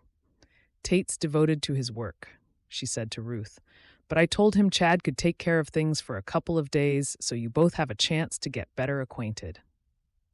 It ain't every day you meet your bride-to-be, is it, Tate? She added pointedly. Yep. It will do him good to be in charge of things. He's still got a lot to learn, but I guess there's nothing like me being away for a few days to help boost his confidence. Chad's my deputy, he explained to Ruth. Let me show you to your room, Amelia said quickly. Suddenly, a little girl's face peeked out from behind her skirt. She gazed up at Ruth and gave her an adorable, dimpled smile. This is our daughter, Becca, Amelia said, resting her hand on the child's golden curls. What do you say, Becca? This is the lady your Uncle Tate is marrying. She'll be your Aunt Rachel. Do you remember what I told you? The little girl stepped out and gave Ruth a shy bob of her head. Welcome to our house, Aunt Rachel. Her voice lisped slightly, and she scurried back behind Amelia's skirt before peeking out again and smiling with a giggle. Ruth bent down low. It's very nice to meet you, Becca, and thank you for your kind welcome. Her heart tugged with affection at the way Becca's big blue eyes looked up at her so innocently, making her feel even worse for what she knew was to come. She would dearly have loved to have gotten to know the little girl better, but it couldn't happen. A few minutes later, Ruth found herself in a small but charming bedroom that looked across the fertile paddocks and rolling hills that stretched away as far as she could see. There was a colorful patchwork quilt on the bed and a rag rug next to it. Both touches gave the room a cozy feel that almost brought tears to Ruth's eyes. It was such a stark contrast to the narrow metal bed and thin blankets her Aunt Pearl had begrudgingly allotted her. "This is wonderful, Amelia. You've been so kind." Ruth's voice trembled with emotion. "You're one of us now," Amelia replied, touching Ruth's arm lightly. "We're not wealthy folks, but you'll soon see that we look after each other here on the frontier. It's just the way we are," she added with a shrug. "I'll leave you to make yourself at home. Then, as soon as you're ready, we'll eat. Tate was probably too busy to have breakfast, so he'll be hungry. I'm so pleased he'll have the love of a good woman. He gets so wrapped up in his work, making the town better for all of us, that he forgets to think about his own well-being." Ruth sat on the edge of the bed, running her hand over the quilt. She wondered whether Amelia had stitched it herself or whether it had been her ma's. There was a sprig of blossom in a glass on the nightstand, and Ruth sighed, feeling even more wretched. As soon as she had washed her hands and face and brushed her hair, she slipped into her spare dress to leave the dust and grime of the journey behind her. It was a dark maroon color, patched carefully in numerous places. The color showed off her complexion, complementing her dark hair and eyes, although she didn't realize it, having never been encouraged to think anything of her looks by her aunt. She attached her Maz brooch to the collar, hoping it might bring her luck. Perhaps he'll forgive me? She shook the thought from her mind, knowing it was wishful thinking. As she took her place at the table a little while later, Ruth was able to give the log cabin a closer look. There were homely touches in every corner, and the whole room exuded a warm, welcoming atmosphere, from the ticking clock on the mantel shelf to the well-worn chairs around the hearth that still bore the shape of those who sat in them on a cozy night next to the fire. "I hope you like stew, and you'll have some of my homemade lemonade?" Amelia passed the food around after Andrew said a prayer of thanks for the bounty at their table. Ruth's mouth watered, and she realized it had been hours since she had last eaten. The homely fare was plentiful, and she savored the first few mouthfuls. "This is very tasty, Amelia. You're a good cook as well as everything else." Tate dunked a wedge of freshly baked cornbread in the gravy and nodded his agreement, as did Andrew. "I'm a lucky man, that's for sure," Andrew said through his mouthful. "Amelia could have had her pick of the young men of Clear Springs, and she chose me. I'm still not sure why," he added with a humorous grin at his wife. "Get away with you," Amelia replied with a roll of her eyes. "The truth is, I loved Andrew since I was about 12 years old. It just took him a while to notice." She poured another glass of lemonade and passed it to Tate before jumping up again to put the coffee pot on the stove and coming back to sit down again. "I'm sure Rachel will be a good cook as well, although we'll sure miss your company when you're in town more, Tate," Andrew continued. Amelia clasped her hands together and gave Ruth a kindly look. "I was so happy when you started corresponding with Tate," she said with a gentle smile. "I've wanted a sister-in-law for such a long time, and I know we'll be the best of friends. When you said in your letter that you'd lost both your parents very suddenly to influenza, I just knew it was a sign that you were meant to be with him." Andrew reached across the table and squeezed Amelia's hand. It was hard for Tate and Amelia to lose their parents the way they did. But Amelia's right. She said to me that only someone who had lost their parents too would really understand what it was like. I'm sorry, it must have been hard for you, and losing them so recently as well. Ruth lowered her eyes and put her knife and fork down. Hearing their kind words made her stomach clench, and the food that had tasted so good moments before felt as though it had turned into ash in her mouth. She took a sip of lemonade, forcing it down. "There's something I have to tell you," she said quietly. She twisted her hands in her lap, trying to draw upon her courage.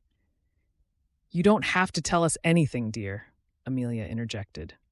"I shouldn't have bombarded you with questions about your life back east." "Tate has reminded me about my manners," she said with a wry smile. "We can talk more another day. After all, we have forever to get to know you now that you're here. I'm just happy that you're so lovely. It's what I prayed for when Tate first said he would go along with my idea of an advertisement for a mail-order bride. No, you don't understand. I have to say it now. Ruth looked around the table, her gaze lingering longest on Tate's face, which was already etched in her mind. What is it, Rachel? Are you sure you wouldn't rather wait until you've had a good night's sleep? You nearly fainted at the station. Don't forget. Tate's voice was laced with concern and care for her already. I'm not Rachel Cooper, Ruth blurted out in an anguished tone. I'm Ruth Brooke, an acquaintance of hers. Tate's eyes clouded with confusion. You're not Rachel? But why are you here? Where is she? Ruth took another sip of lemonade, and her hands trembled as she put the glass back down. I can explain everything. I don't understand. Why did you let me believe you were Rachel? Tate demanded. His voice had an edge of hardness to it now that Ruth knew she deserved, but which crushed her nonetheless. Let the poor woman speak, Amelia said gently, putting her hand on Tate's arm. I'm sure there's a good explanation. Ruth doesn't seem like the dishonest sort. But at the railroad station and all the time in the wagon, you could have said something. Were you hoping I wouldn't realize? I wanted to, and I know it's unforgivable, but I couldn't find the right moment. The words sounded unconvincing, even to Ruth. What happened is... Before Ruth could say any more, the sound of thundering hooves getting closer caught everyone's attention. Andrew's brow furrowed as he looked out of the window. We ain't expecting anyone. Sounds like it's something urgent, whoever it is. Tate, are you there? The shout from outside made Tate jump up. That's Chad. There must be a problem. I knew I shouldn't have left him alone. A second later, the door flew open, and a rangy young man strode in. Glancing apologetically at them all, he lifted his hat and gave Ruth an admiring glance. Sorry to interrupt your meal, and congratulations, Tate. Your new bride sure is delightful. He shot a wide grin at Ruth, not noticing Tate's frosty expression as he followed Chad's gaze. What's happened, Chad? Never mind all this small talk. Is there a problem? I'm afraid so. I didn't want to spoil your special day, meeting your new bride and all, but it couldn't wait. I just got word that the bandits have struck again. They stole a mob of cattle from a ranch up by Pine Ridge and left the owner almost for dead. Doc Rawlings from Pine Lakes town happened to be next door and managed to save his life, thank goodness. But his poor wife was terrified. It could have ended very differently. Tate buckled his gun holster back on in one fluid movement as Chad was speaking before shrugging his coat over the top. So the doctor came and found you, huh? This ain't good news. They've stolen plenty of cattle before, but never with that kind of violence. Maybe the rancher tried to stop them. Exactly. That's why I came straight to fetch you. They're getting too close to Clear Springs now. We have to do something. Tate's expression darkened with anger as he looked around the table at this family. I'm going to get a posse together, see if we can track them down and sort this out once and for all. They belong in jail, and that's what I'm going to do. Be careful, won't you, Tate? Amelia's face had paled. He nodded, already turning to follow Chad back outside. I don't know when I'll be back. It will probably take at least a few days. He paused and gave Ruth a shrug. This is what my job is like. But I guess you would have known that if you'd been Rachel. I talked about it in my letters. With that, he hurried out through the door. Wait! Ruth jumped up and hurried after him. Even though she knew she had no right to his attention after her shocking revelation, she was overwhelmed with a powerful urge to make sure he stayed safe.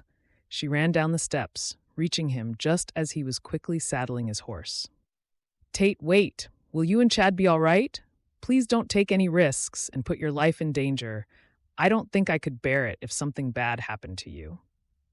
She grabbed his arm and stood on tiptoes, brushing a kiss on his cheek, driven by an instinct that surprised even her. The moment was over in a second, but as her lips touched his cheek, Ruth and Tate both felt a pulse of emotion that was hard to explain. It's my job, Tate said gruffly. I won't let these criminals terrorize our town and innocent people. He looked away, adjusting the bridle on his horse. All I ask is that you take care of yourself. Amelia, Becca, they need you to come home safely. And so do I. The unsaid words rattled through Ruth's head. Do what you must. but stay safe, Tate. Of course, I would never do anything to make Amelia worry, but she understands that I have to catch the bad guys. He vaulted onto his horse and gave Ruth a look that she found hard to read. I guess the wedding's off. You can tell me why you lied sometime, or maybe you won't care to, he added with a shrug. My sister and Andrew are good people. She'll probably want to help you. All I ask is that you treat him right while I'm away. It's the least you can do, even if you weren't honest with me. I will, I promise. I'm not a bad person, Tate. If you give me a chance to explain when you get back, I'll make it up to you. I'm sorry. Ruth watched him galloping away, wondering whether her words had fallen on deaf ears when he didn't acknowledge them before returning to the cabin with a heavy heart. As his horse thundered down the track after Chad, Tate's thoughts played back over everything that had just happened. Even though he didn't want to admit it to anyone, he had felt drawn to Ruth in a way he had never experienced before. But he couldn't overlook her dishonesty. She was an enigma to him, willing to come to Clear Springs under a lie, yet she had seemed genuinely concerned for his well-being. Who is this woman, really? And why has the Lord thrown her in my path? He touched his cheek briefly, still feeling the softness of her rosy lips where they had brushed the kiss on him, and his senses felt as though they were on fire. He had wanted to pull her into a passionate embrace, but he was the sheriff. How could he fall in love with a woman who had deceived him? He tried to shake her image from his mind, even as his heart was already longing to see her again. Chapter 8. I'm sorry, Amelia. You've done nothing but make me feel welcome, and I feel wretched that I didn't get the chance to explain everything as soon as I stepped off the train. Ruth gathered up the dishes and took them to the kitchen. Please just let me tidy up, and then I'll be on my way. You should rest. I know from my aunt's 3 babies how tired you must be feeling. It would have been kinda hard to talk about difficult things when you were practically in a dead faint at the station, Amelia replied with a wry smile. Yes, but that's no excuse. Ruth was determined to shoulder the responsibility for her untruth. My ma would have expected me to be honest. I've let her memory down, and your family as well. Don't be so hard on yourself. Amelia waddled through with Andrew's empty cup. He had excused himself, saying he had work to do outside, but she knew it was really so the 2 women could talk without Ruth feeling embarrassed by his presence. Andrew always says I'm a very good judge of character, and I know deep down you're not a bad person. Just a woman who made a decision she regrets, perhaps? Ruth blinked back sudden tears. She had expected Amelia's scorn, not kindness, and it caught her off guard. Honey, you wouldn't be the first young woman to make a mistake, or the last. The Lord ain't going to judge you for it either. It's what you do to make amends that matters. You're very wise, and I don't deserve your leniency, Ruth replied. Why don't we have another lemonade out on the veranda, and you can tell me all about it? Let me just get Becca's rag dolls out for her to play with. She'll be ready for a nap soon, I expect. Ruth scrubbed the plates until they shone, and then started drying the crockery and returning it to the wooden dresser. Becca's childish chatter drifted through to her, making her smile. Amelia would have made the perfect sister-in-law. In some ways, she reminded Ruth of Molly, the way her eyes sparkled with amusement when she teased Andrew. She pushed the thought away with a pang of regret. There was no point hoping to be part of Tate's family, and she had to remind herself that marrying Tate had never been her plan anyway. Her journey had been to escape Ned Malone, and she could only hope that she might eventually meet a beau of her own in Clear Springs or one of the other local towns out on the frontier, depending on where she managed to find work. I'll bring the lemonade through. Ruth poured 2 glasses and carried them to the front of the house, where she could hear Becca giggling as she played with her dolls. As she set the glasses down next to the wooden bench, she suddenly noticed that Amelia's face was contorted with pain. Are you all right? Amelia gasped as she bent over in the seat, rubbing her belly. I think it's my labor. All that unexpected commotion with Chad arriving must have brought it on. She shook her head slightly, gasping again. Andrew, he's gone. She jerked her head toward the paddocks, and Ruth could see him far away in the distance, riding slowly along the fence. Should I go fetch him? Ruth felt panic rising in her chest. Andrew looked so far away, and she had never ridden a horse. She lifted her skirts, trying to calculate how fast she could run after him. Nope, no time. Amelia leaned back and shot her a weak smile. Becca came pretty quick, even though she was my first. I reckon this one will be the same too. Well, second babies are usually faster, Ruth agreed. I helped my aunt with all 3 of hers, and each one came quicker than the last. Talking about Pearl's childbirths made Ruth feel calm again. If it's all right with you, why don't I help you? I don't think there's time to fetch Andrew, as you said. Amelia nodded, frowning with concentration. I knew you were more practical than you give yourself credit for. You'll know what to do, and I sure would appreciate a woman's hand in the house for the next few days. How about we put all that other stuff aside? I like you, Ruth. Would you stay here and help out? Ruth felt as though her heart was going to burst with relief. Amelia didn't hate her. Suddenly, she felt galvanized into action. There might be no way to make amends with Tate, but the least she could do for Amelia and her family was to be here in her time of need. She put a reassuring hand on Amelia's shoulder and smiled. I'm going to get the hot water on the go. Becca, how about you show me where your ma keeps her spare towels and sheets? Can you do that, sweetheart? The little girl nodded and jumped up, sticking her pudgy hand in Ruth's to show her where they were. The next few hours passed in a blur of activity. Ruth stoked the stove for a steady supply of boiled water and managed to help Amelia into the bedroom, where she had prepared the bed as best she could. You're doing great. Ruth held Amelia's hand as she went inward, riding the waves of pain which convulsed her body. Lord, help bring this new life into the world, and please bless Amelia with a safe labor and a healthy baby. She whispered the prayer as she mopped Amelia's brow, trusting that the Lord would give his guidance when she most needed it. Just when it seemed as though Amelia had no more energy left and the sun was sinking low in the sky, with one final push, the baby slithered out into Ruth's waiting hands. It's a baby boy, she cried happily. The air was filled with the joyful sound of a lusty wail as the baby took his first breaths, and Ruth quickly placed him on Amelia's chest, her eyes filling with tears at the miracle of new life that she had just witnessed. Did the baby come already? Andrew's voice sounded alarmed, accompanied by his running footsteps, so Ruth hurried out of the bedroom to reassure him.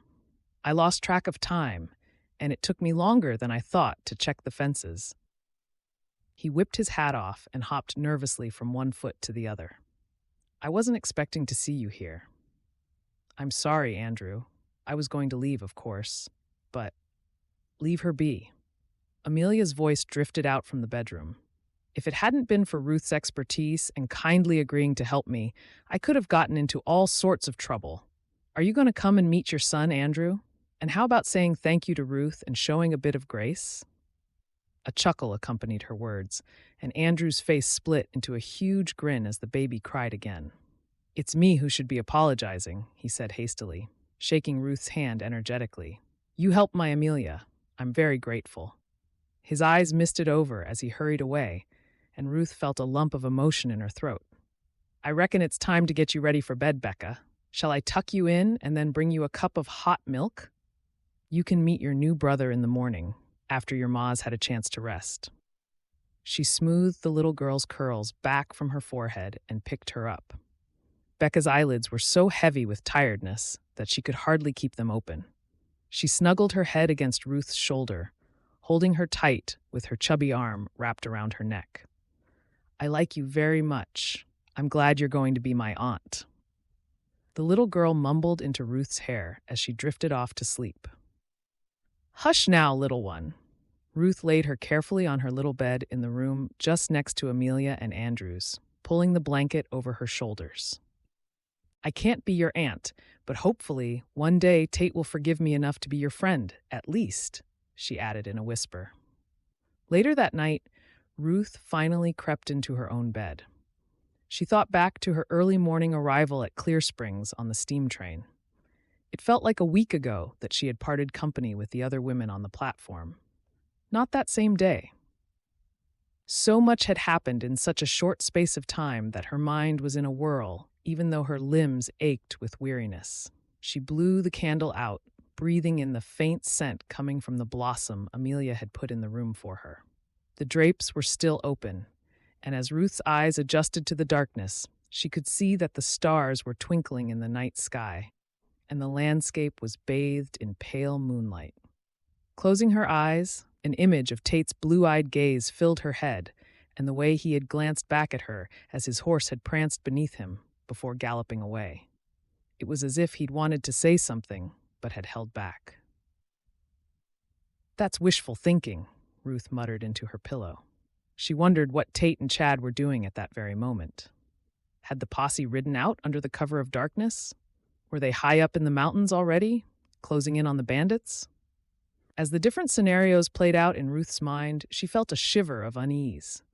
If these bandits were anything like the outlaws in the Beaucourt gang she had left behind in 5 Points, they would stop at nothing to avoid being locked up. Sighing again, Ruth rolled over and tried to think about something different instead. Finally, as sleep started to steal over her, Ruth came to a decision. She would ask Amelia to recommend a boarding house in Clear Springs first thing in the morning and start looking for a job. If she could prove to Tate that she was serious about repaying his money, at least that way, she could move forward with a clear conscience, even if it did take her many months to pay off her debt in full. "I'll do the right thing, Ma. I won't let you down." A faint frown marred her complexion as she sank into a fitful sleep that was filled with troubling dreams of Tate being surrounded by malevolent outlaws, one of whom turned into Ned Malone, demanding she be wed to him immediately. Tossing and turning, Ruth's scattered thoughts pierced her dreams so that she hardly knew what was real and what wasn't. She had taken such a risk to start a new life that she couldn't afford for it to fail. The idea of having to return to 5 Points and begging her uncle to take her in again was too much to bear. Chapter 9. The following morning dawned bright and clear with the promise of a warm day ahead. Birds twittered in the trees, and Ruth felt her spirits lifting as she tied her apron around her waist, even though she had only had a few hours' sleep. Just knowing that she had a plan to start making things right was enough to lift her out of the despondency she had felt when she went to bed. She bustled through to the kitchen to make a start on breakfast so Amelia could rest. "I'll fetch some wood in for the stove." Andrew's voice made her jump. "The baby's a hungry fella, kept Amelia up most of the night, but they're both sleepin' now." He twisted his hat in his hands, looking slightly bashful. "I spoke out of turn last night, Ruth. You're welcome to stay as long as you like. We try not to judge folks for things they've done wrong. And I dread to think what could have happened to Amelia if she'd been here all alone, struggling to have the baby by herself." "It was nothing," Ruth replied quickly. "I was just grateful to be able to help in some small way. We figured she wouldn't have it for a few more days at least. Reckon we should have remembered that little Becca made a hasty entrance into the world as well. I still can't believe that the Lord has blessed us with 2 healthy children." His voice was tinged with wonder as well as pride. He shook his head. "Marrying Amelia sure was the best thing I ever did," he added softly to himself as he pulled his boots on.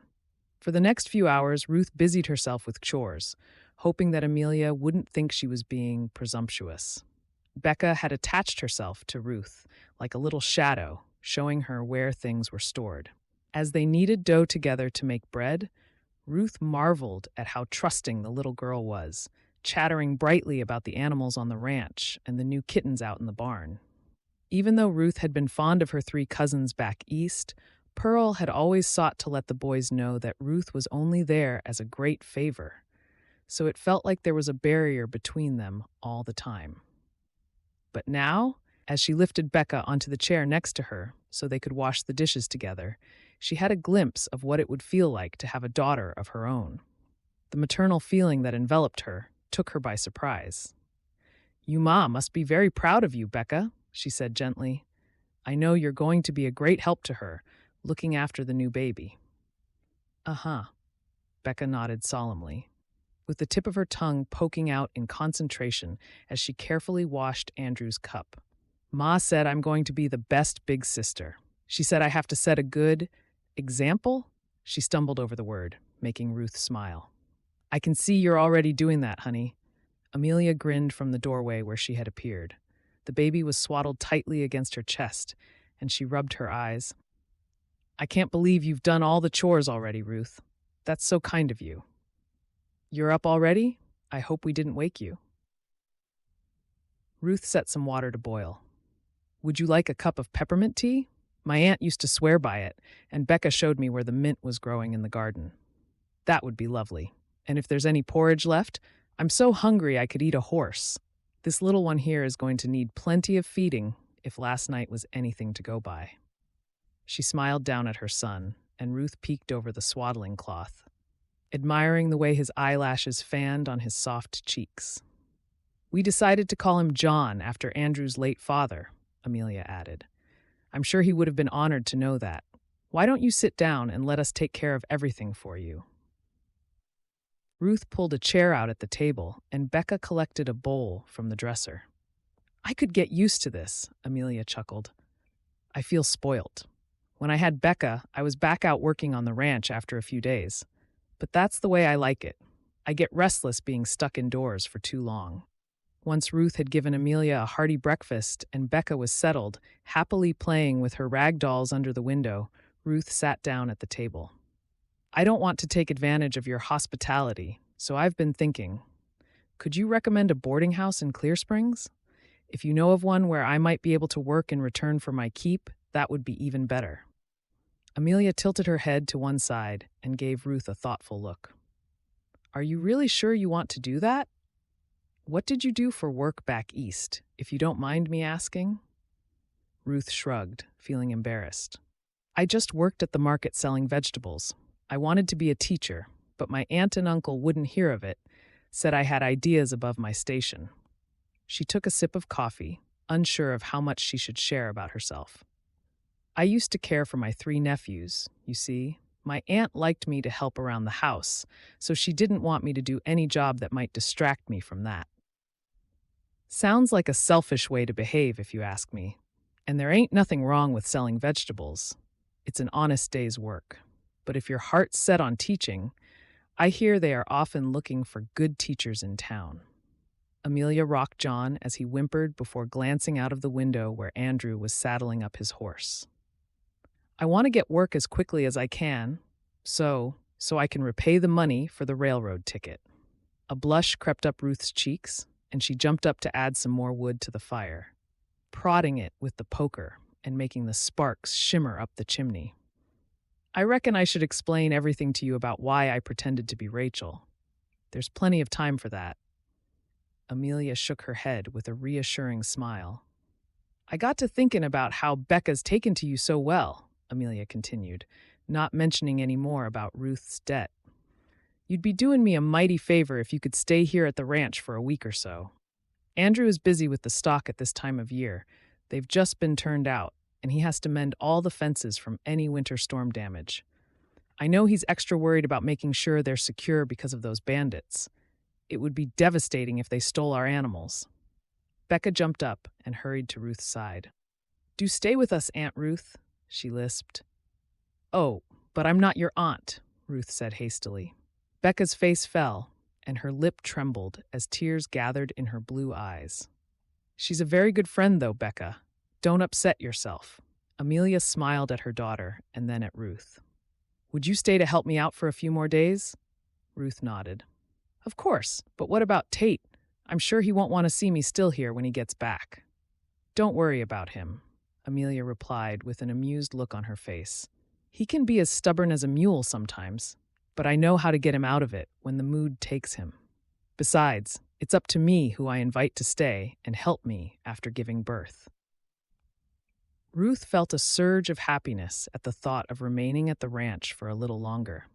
It would give her a chance to make a few discreet inquiries in town about work without having the cost of a boarding house straight away. But more to the point, she enjoyed Amelia's company and the gentle way of life out in the country. "As long as you're sure Tate won't be offended, I'd like that very much," Ruth replied. "Perfect. That's settled then. Now I'm going to take this little fella for a walk outside to see his piah. Maybe Becca could take you to see the chickens, and you could collect the eggs. Would you like that, Becca?" The little girl nodded, and darted across the room, picking up a small basket. "This way, Aunt Ruth. I'm going to show you where the hens lay the best eggs, and then we can have them for our dinner." Ruth didn't have the heart to correct Becca again that she wasn't really her aunt, and as they left the cabin, Amelia smiled to herself. She knew that Ruth would make the perfect wife for Tate. She just had to help him realize it too. Chapter 10. Ruth felt her pulse quicken as she saw Tate riding up the track against the setting sun.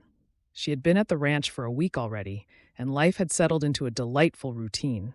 She rose early to take care of the chores that Amelia wanted her to do, then spent the rest of the day looking after Becca and helping around the barnyards with any little jobs that needed doing. The only fly in the ointment was that she could feel herself becoming more and more attached to the family each day, which would make the wrench of leaving them very soon that much harder. If Tate was surprised to see she was still here, he didn't show it. His face was etched with weariness, and Ruth's heart went out to him. She had just finished taking the freshly dried laundry off the line, and she lifted the basket of clothes onto her hip. "Shall I plate you up some dinner? You look exhausted.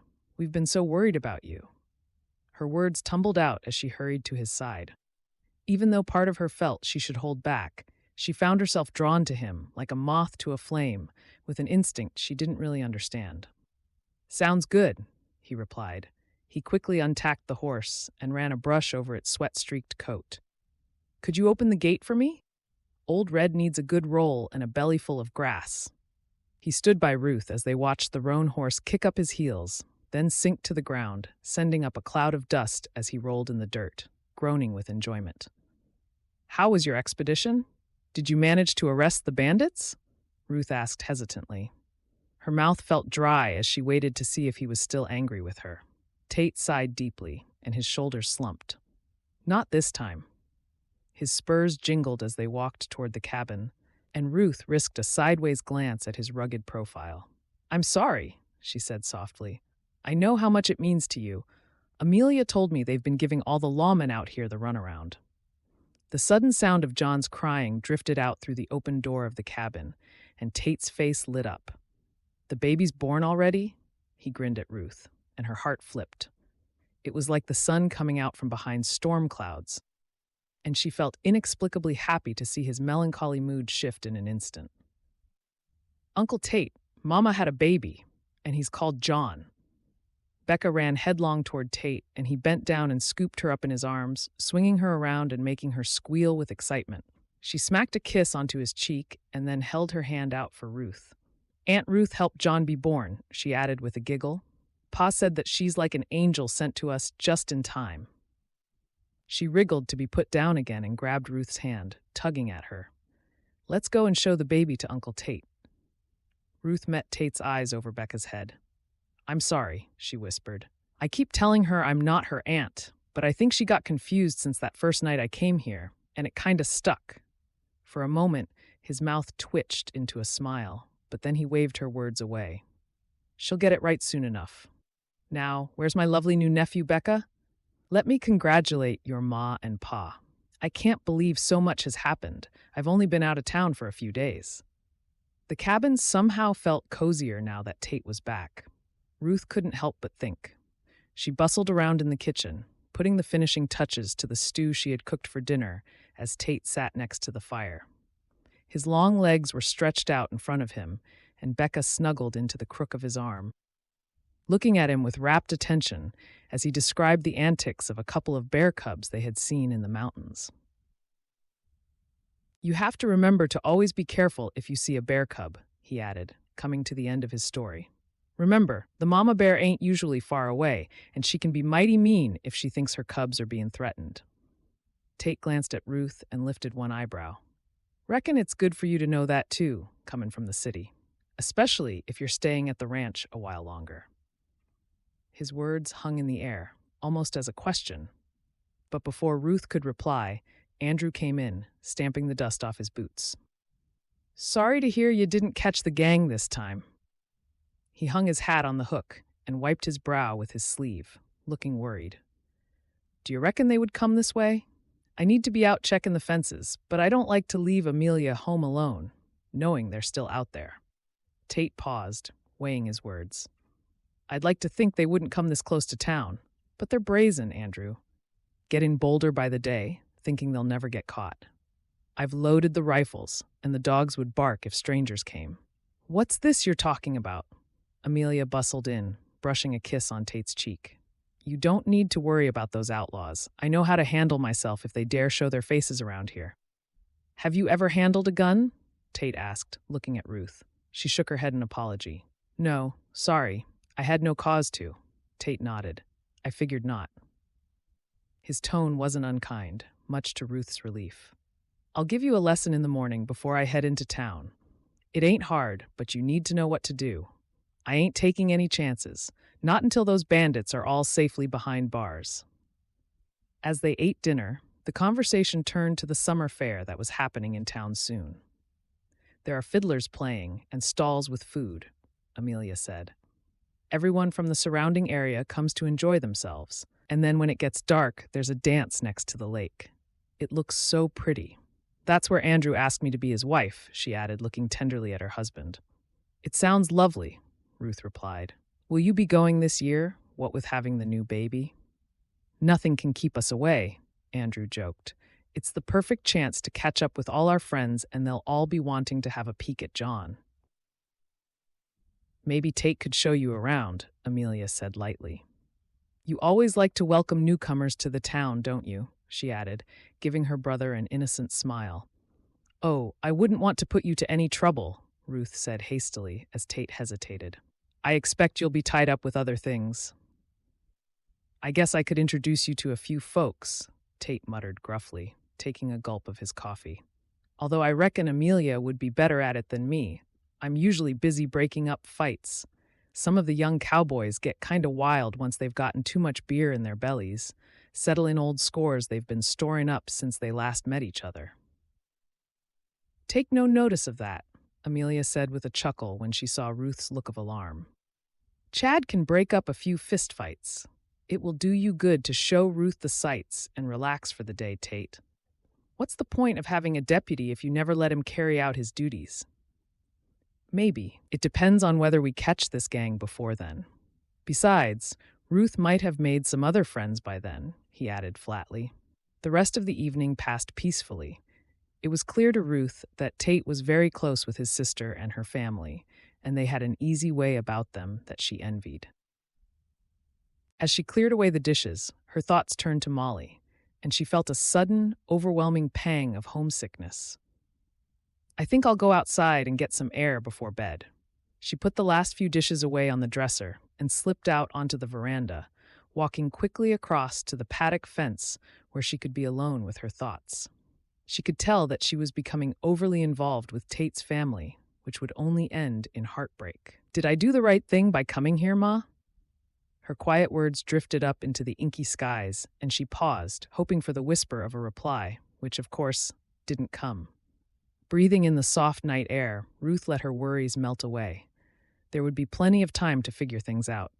For now, it was enough just to enjoy this peaceful moment. It's my favorite view of the ranch. Tate's quiet words behind her a few minutes later made the hairs rise on Ruth's arms. She hadn't heard his soft footsteps, but she was glad he had joined her. He stood next to her, resting his elbows on the top rung of the fence. In the distance, the final streaks of deep blue tinged with orange showed where the sun had just set. I never had a chance to apologize properly the other day, Ruth said hesitantly. I didn't mean to deceive you. I know it's no excuse, but I was in a difficult situation that I needed to get away from. I promise I'll pay back every cent of what I owe you for the railroad ticket just as soon as I start working in town. Amelia is going to introduce me to a few folks who might have work for me. I'd like to be a teacher. Tate didn't say anything for a moment, and Ruth wondered whether she had angered him again. The horse snickered and walked slowly over, letting Tate scratch his neck. I received a letter from Rachel, he said eventually. She explained that she'd decided to marry her childhood sweetheart. His voice held no bitterness, and he shook his head slightly. I can't say I blame her. It's a difficult life being wed to a sheriff. especially when you haven't grown up in these parts. It ain't for everyone, that's for sure. I can see why that might be, Ruth agreed. It's a terrible worry watching someone you care about leaving and knowing that you're dealing with such dangerous men every day. She coughed slightly, realizing how that might sound. I mean, I can imagine it would be a terrible worry for whoever you might end up marrying.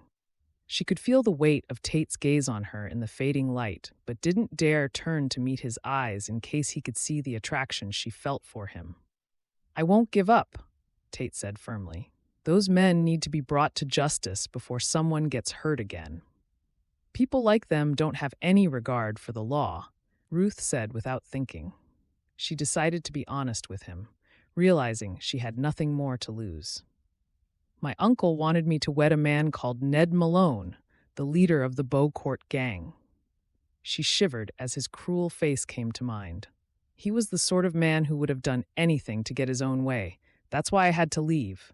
It was purely by chance that I crossed paths with Rachel, and she gave me your letter with the money to buy the railroad ticket. Maybe it was meant to be, Tate muttered, almost to himself. Ruth looked at him sharply. That's what Rachel said. She tightened her shawl over her shoulders. Anyway, like I said, I know it was wrong of me not to say something the moment I stepped off the train. I'm not a dishonest person, usually. Uh-huh, Tate sounded unconvinced. I come across a lot of people who say that, he added. He gave Ruth a searching look, but his own expression was hard to read. Well, I'll prove it to you, Ruth replied. She turned to leave. You'll have every last cent returned to you just as fast as I can earn it. I don't expect you to believe me, or even forgive me, Tate. Your very existence is to uphold the law, so I understand you have a position to maintain. I just hope, maybe one day, you might think better of me. Tate sighed as he watched her hurry back toward the cabin. Could I forgive her? How can I have feelings for someone who was willfully dishonest? The questions swirled through his mind, leaving him feeling a turmoil of confusion. His heart was telling him that Ruth was someone special, someone he could fall in love with if he wasn't careful. But his head was telling him a lawman could never love someone who had told a lie. Chapter 11. The wagon rattled along the dusty streets of Clear Springs, and Ruth smiled as Becca chattered next to her. Another week had slipped by all too easily, and the day before, Ruth had insisted that she had to look for work and find a room in a boarding house, even though Amelia had told her she was welcome to stay at the ranch for as long as she wanted. I'll drop you and Becca by the jailhouse. It's just a short walk up the street to the school, and it will give you a chance to see more of what Clear Springs has to offer. Tate tipped his hat to several people along the way before pulling the horse and wagon to a halt on the side of the street. This is where I live when I'm not at the ranch, he added casually, gesturing at the building next to the jailhouse. It's very nice, Ruth said. The generous clapboard house, with its verdant garden and picket fence, was set back from the road, and a wide plane tree out front rustled in the breeze. From the way Tate had spoken about his home when she'd first arrived, she imagined it would be smaller, but this looked like it would make a perfect family home one day. She imagined a bench on the veranda and children playing under the tree before pushing the thought away. It does me well enough, Tate muttered. I'm out so often with work, it's probably not as homey as it could be, but well, I guess it doesn't matter when it's just me rattling around in it. Maybe you should let Aunt Ruth help you make it more like our home, Uncle Tate. Becca smiled sweetly up at him. She made me the prettiest cushion from Ma's scraps. You need a cushion from Aunt Ruth is all, and she cooks lovely apple pie. That sounds mighty appealing, Becca, but things ain't that simple, I'm afraid. Tate caught Ruth's glance across at him, and his eyes glinted with amusement, in spite of his best efforts to keep a straight face. He dug into his pocket and pulled a coin out. Why don't you add this to the money your ma gave you so you can buy something pretty? Becca's eyes widened with delight. Really? Ma said I could have a new ribbon because I've been a good sister to John, but now I might be able to have a bit of lace as well. Will you help me make my dress pretty, Aunt Ruth? Ruth smiled and helped the little girl down from the wagon. Of course. It's the least I can do to thank your ma for her generous hospitality these last few weeks. Shaking the creases out of her gown, she took Becca's hand. Once I've had my meeting at the school, we'll go to the mercantile store, and you can choose what you want. Do you suppose you'll find a new job today, then? Tate's question was casual, as though he was asking just out of politeness. I hope so, Ruth replied hastily. Once I've got money coming in, I can get my independence back and make good on certain things. The town clock chimed, and Ruth hurried away. She's a very beautiful woman, boss. Chad appeared in the doorway of the jailhouse, following Tate's gaze after Ruth's retreating back. Tate harumphed as though he wasn't interested. Pausing for a moment, he noticed the admiring glances from some of the men who were in town on business and felt an unfamiliar emotion clutch at him. Was it annoyance or jealousy? Whatever it was, it caught him by surprise, even though Ruth seemed not to notice the way heads were turning in her wake. Maybe she is, but you might as well know we're not engaged to be married after all. She used the money I sent Rachel to come here, supposedly to escape the leader of the Beaucourt gang back east. I can't condone dishonesty, even if it wasn't done maliciously. Tate's expression darkened as he grappled with his emotions. But escaping a vicious outlaw? Chad gave his boss a look of surprise. Imagine if it was a young woman trying to escape the bandits we're hunting. If she had to use deception to get away, would you blame her? That's none of your business, Chad. Ain't you got work you should be doing? Tate scowled at his deputy's remark as he realized it exposed the dilemma he felt. She'll be married to someone else in no time, you mark my words. A bright, attractive young woman like her. The single men of Clear Springs will be vying for her hand.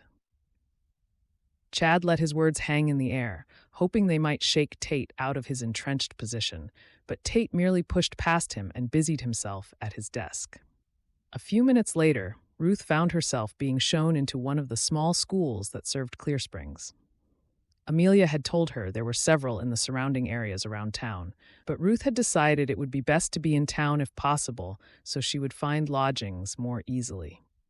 It's most fortunate Mrs. Kelman sent word to me about you looking for work. One of our teachers has just traveled away to be with her new husband at the gold mines, so we're looking for a replacement. The woman was in her 50s and gave Ruth a thoughtful look. Amelia tells me you don't have experience, but she said you're hardworking. Ruth nodded. I'm sorry, Mrs. Simpson. Amelia's right. I've never taught before, but I used to help my 3 young cousins with their schoolwork as my aunt wasn't in good health. Mrs. Simpson nodded.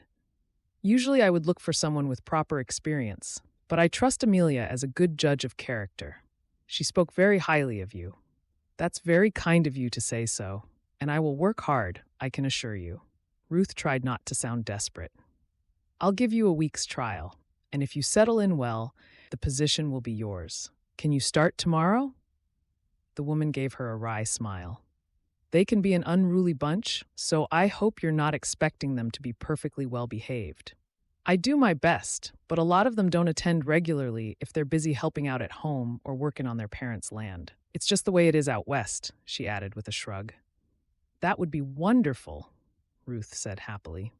I'll need to find a boarding house nearby, but I'm sure that will be easy enough. Try Greenacres boarding house at the end of the street. It's ideal for a single woman in your position. The family who runs it are God-fearing folk who look after their guests well. Mrs. Simpson showed her back out again, relieved to have filled the vacancy. However, as she watched Ruth walk away, she couldn't help but think she might not be with her for very long. Young ladies like Ruth didn't stay unmarried for long. Not when there were so many red-blooded men out west looking for a wife. She sighed as a squabble broke out between several of the children at the back of the class. At least Ruth would tide her over until the school closed for summer. Half an hour later, Ruth strolled happily back through town, holding Becca's hand. In the space of one morning, she had secured a new job, and the boarding house had a room available for her to move into the following day. It was only a small room under the eaves of the house, but Ruth had instantly warmed to Mr. and Mrs. Gilbert, the couple who ran it, and the rent was modest, which would allow her to save up and repay Tate. Ruth, wait a minute. A voice calling her interrupted Ruth's thoughts, and she turned to see who it was. "Nola, how lovely to see you." Ruth smiled as she saw one of the women who had traveled in her train carriage bustling toward her. "How are you?" "My husband needed to come into town, so we all came so I could get some supplies." Her two little girls hung back shyly until Ruth bent down and said hello. "How are you settling into life on the ranch?"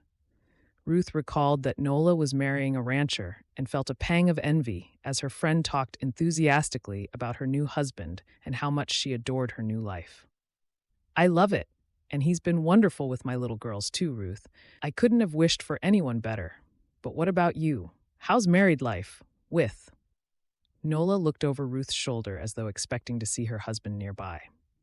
That didn't work out quite as I'd planned," Ruth said hastily. "But I have made some nice friends, and I'm starting a new job tomorrow as a teacher, which was always my dream," she added. "Oh, my dear, I'm so sorry." Nola gave her a pitying look. "You'll find a nice young beau soon enough. Why don't we go to the tea house for some cake? I promised my daughters we could visit, and it would be nice for you to join us." Ruth hesitated. "I guess I have time. I'm taking my friend's daughter Becca to buy a ribbon, but a detour wouldn't harm." She saw the way Becca's eyes lit up and nodded. "It will do you good to meet a few more people," Nola said happily. "We need all the friends we can get, moving so far away from home." As they walked toward the tea house, Ruth was pleased to see Becca was chattering happily to Nola's children. Tate had told her she could take as long as she needed in town, and the prospect of tea and cake and the chance to maybe meet a few more townsfolk helped ease the pang of regret she was already feeling about seeing less of Amelia once she moved into town. "It's just up ahead," Nola said, pointing to a sign that had a teapot painted on it. "And look, the mercantile store is right across the way, so you can go straight there afterward." Before Ruth had a chance to reply, suddenly the peace was shattered by the sound of angry shouts and thrumming hoofbeats. Spinning around, she saw two men galloping down the street. Their faces were covered by bandanas, and their hats were pulled down low so that all that showed was their eyes. "Quick, we need to hide," Ruth cried, pulling Becca behind herself. She shoved Nola and her daughters into a doorway, standing in front of them. "Are they the outlaws?" Becca's plaintive question made Ruth's blood run cold. It certainly looked like they were, although she couldn't understand why they would risk coming into town in broad daylight. The bandits reined their horses to a stop right in front of them, and out of the corner of her eye, Ruth could see the street had emptied as everyone who had been outside hurried indoors. The man closest to Ruth glared at her with narrowed eyes. "Step out of that doorway and bring the kid with you," he snarled. Ruth heard Nola gasp with fear behind her. "I can't do that," she said firmly. She felt behind her back, making sure that Becca was tucked away behind her. "She's only young and she's done nothing wrong. It's not right to frighten her like that." She lifted her chin defiantly, even though her heart was hammering so hard it felt as though it would leap right out of her chest. "You're Tate Murphy's woman, ain't ya?" Ruth gulped, wondering how he knew who she was. Not really," she stuttered. "I'm a friend of the family," she added as she saw the man's eyes darken with anger. "That's good enough," the bandit growled. "Come here, then. Just you." "Don't do it," Nola whispered behind her. The bandit pulled a pistol out from under his coat and rested it lightly on the pommel of his saddle. "Prosody." "If you promise you won't harm the children or my friend," Ruth said hastily. "I don't care about myself. Just don't hurt them, okay?" The bandit gave a cruel chuckle and nodded, and she stepped out from the shelter of the doorway. Her legs were trembling as she got closer. "You give Tate Murphy a message from me," the bandit said as soon as she got near him. He leaned down from his saddle and pinned her with his ice-cold gaze, pointing his pistol at her chest. "If he comes after us again, his family ain't safe." With that, he sat back up again, and the two of them let off a volley of shots into the air, making Nola and the children scream with terror. "We'll kill you all," the man shouted. The bandits' horses wheeled around and galloped back out of town as quickly as they had arrived, leaving Ruth standing all alone in the middle of the street, trembling with fright. Chapter 12. They could have killed her. Nola said faintly, for the third time. If it weren't for Ruth hiding Becca and the rest of us behind her, and being brave enough to speak to that awful man, I dread to think what could have happened. Tate shot Chad a dark look. They had come as soon as they had heard the gunshots, and when he'd seen Becca cowering in Ruth's arms, he had feared the worst. "It's fine. She's just frightened, is all," Ruth had said quickly. "They fired in the air. Nobody was hurt." "Not this time," Tate had growled. He thumped his fist into his other hand, and the muscles of his jaw clenched tightly as he experienced a surge of anger, the like of which he hadn't felt since he'd found out about his parents being killed.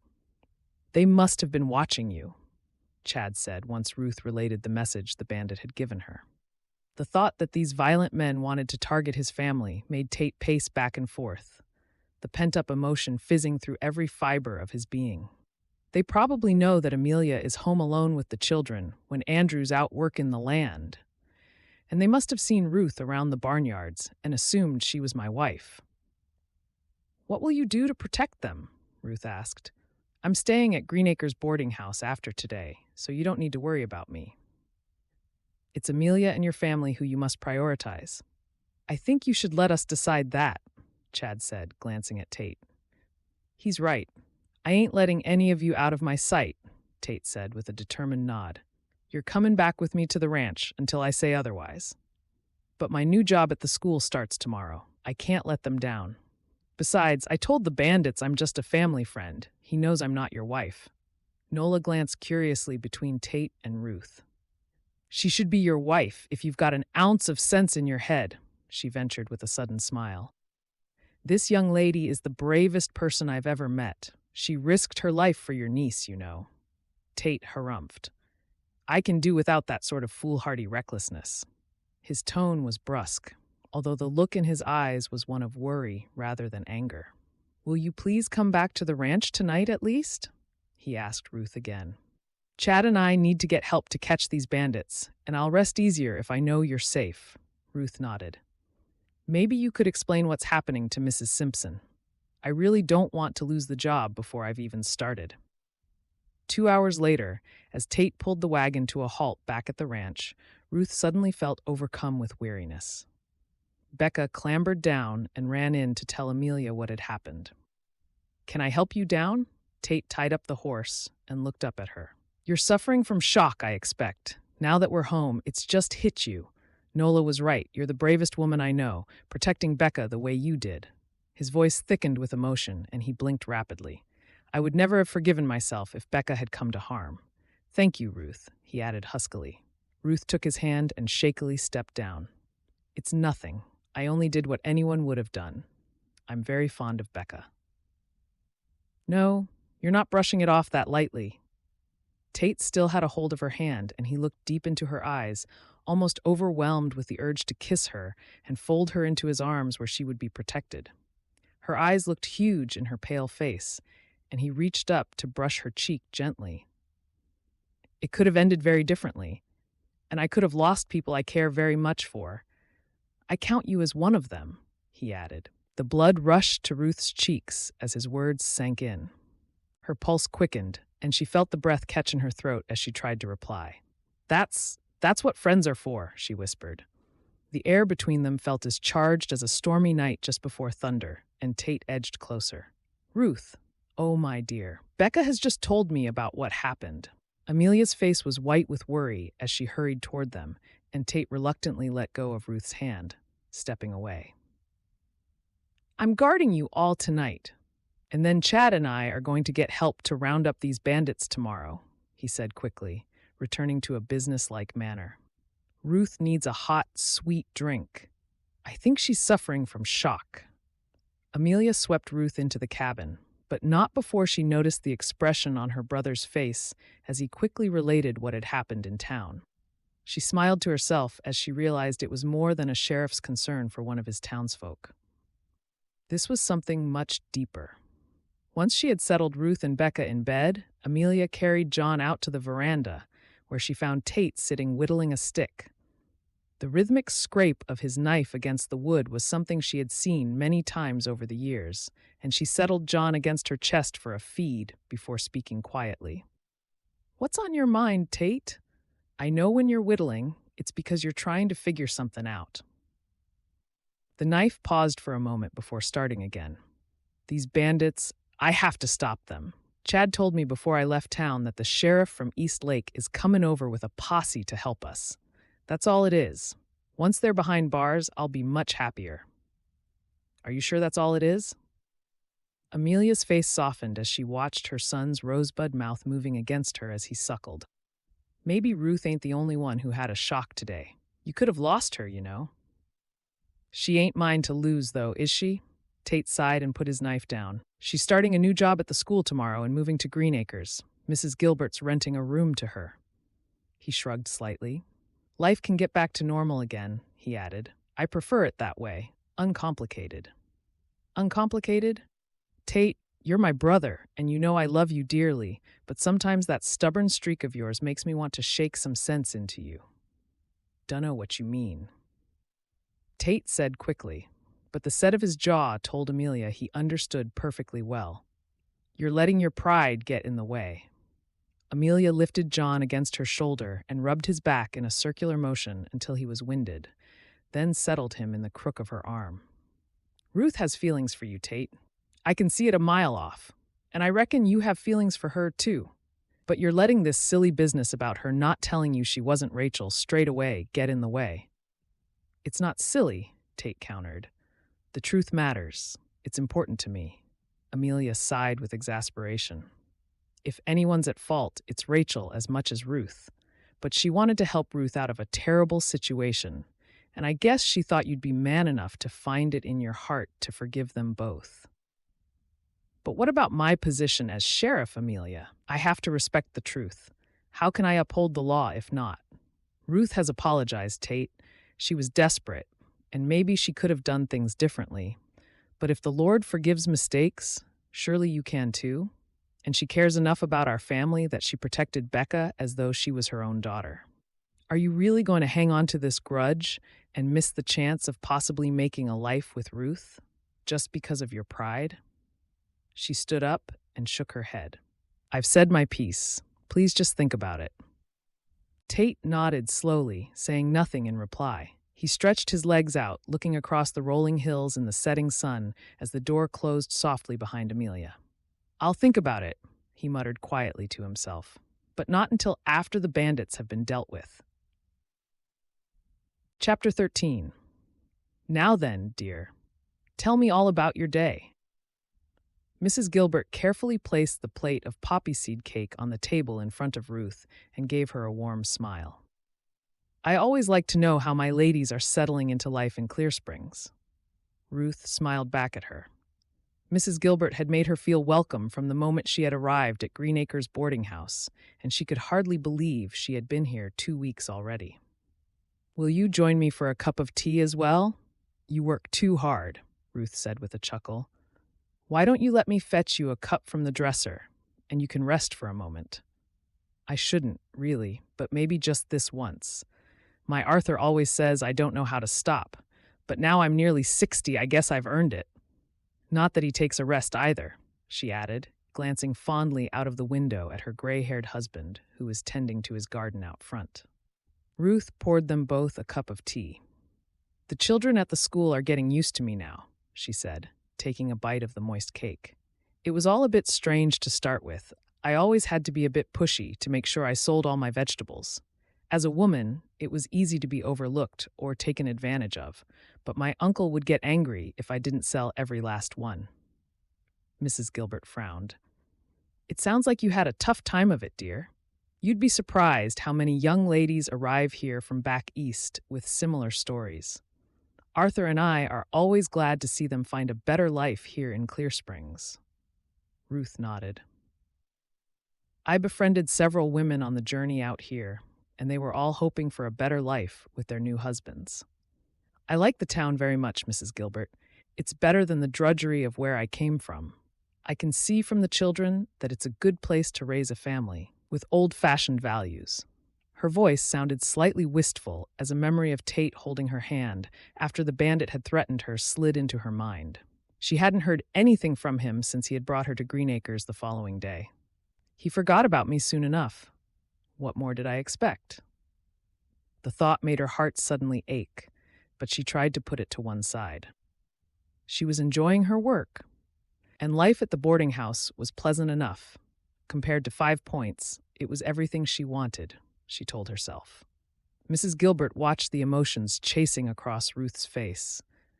I expect you'll want to settle down and start a family soon, dear. I know there are some very nice gentlemen who would be lucky to walk out with you. Oh no, I'm not sure about that, Ruth replied with a self-deprecating frown. She blushed as Mrs. Gilbert gave another kind smile. I happen to know the lady who runs the matrimonial agency. Perhaps I could introduce you? Before Ruth could answer, a sharp knock at the door interrupted their conversation. Ruth saw Arthur talking to someone on the path outside, but couldn't see who it was. That might be our new guest. She wrote to say she would be arriving at the end of the week, but it sounds like she's come early. Mrs. Gilbert hurried away, and Ruth sipped her tea, enjoying the peace of the parlor after her busy day at school. It's for you, dear. Mrs. Gilbert's face was wreathed in smiles as she peeked back around the door. Sheriff Murphy is calling for you. Now there's a handsome man if ever I saw one. We're just friends, Ruth said hastily. Arthur had whispered to her a few days ago how much his wife liked to matchmake her guests, and Ruth could see what he meant. Mrs. Gilbert gave her a coy smile, her gray curls bobbing as she beckoned for Ruth to come to the hallway. All the best marriages start as friendships, dear, she said with a giggle. Ruth felt as though she had a dozen butterflies in her stomach as she saw Tate's silhouette in the open doorway against the sun. His broad shoulders filled the doorframe, but as she came closer, she gasped with dismay. His arm was heavily bandaged, and he was holding it against his body in a makeshift sling. Tate, what's happened? Are you okay? Ruth ran forward. This? I got shot, but it's just a flesh wound. Tate's heart beat faster as he saw the concern written all over Ruth's face. He had tried to put her from his mind, but now that she was in front of him again, he knew his sister had been right. His heart was hers. He just hoped he hadn't left it too late. How did it happen? Ruth reached out and touched his arm. Have you had it properly looked at? The doctor said it will heal in no time. Shall we go and sit under the tree? I've got so much to tell you. Oh yes, I've been wondering how Amelia and Andrew are. Ruth followed him to the bench that Mr. Gregory had positioned in the cool shade of a willow tree. The branches formed a canopy around them, making Ruth feel as though they were cocooned in a private arbor.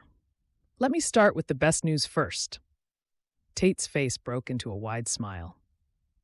Chad and I arrested the bandits with the help of the sheriff from East Lake and his posse. We caught them just as they were stealing over 100 head of cattle. We managed to head them off at the end of a ravine. I never doubted you would get them, Ruth replied. She shook her head and smiled. I'm so happy for you, Tate. I just hope you didn't risk your life in the process.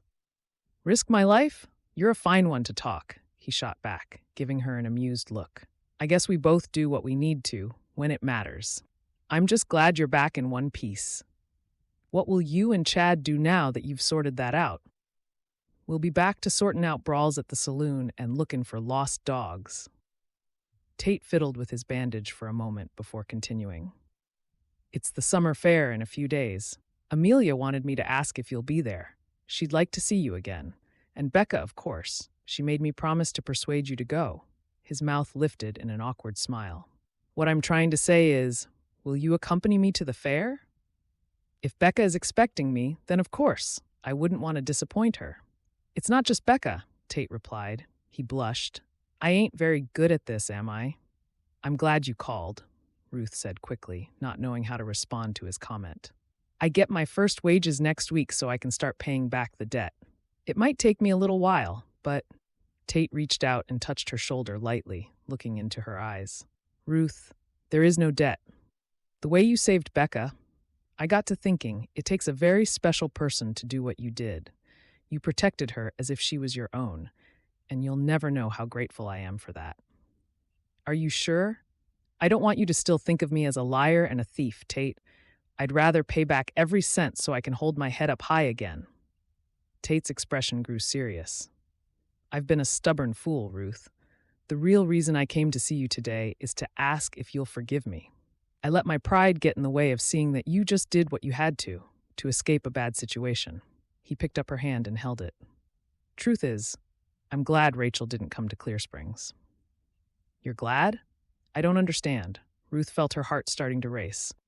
"I'm glad she didn't come because if she had, I never would have met you, Ruth. Can we please start over? Not as friends," he added hastily. "I realized when I was out hunting down those bandits that I've fallen in love with you. Have I left it too late? Would you do me the honor of becoming my wife, Ruth?" He stood up under the fronds of the willow tree and pulled Ruth gently toward him. "I've gone about this all the wrong way, but all I know is that I can't live without you."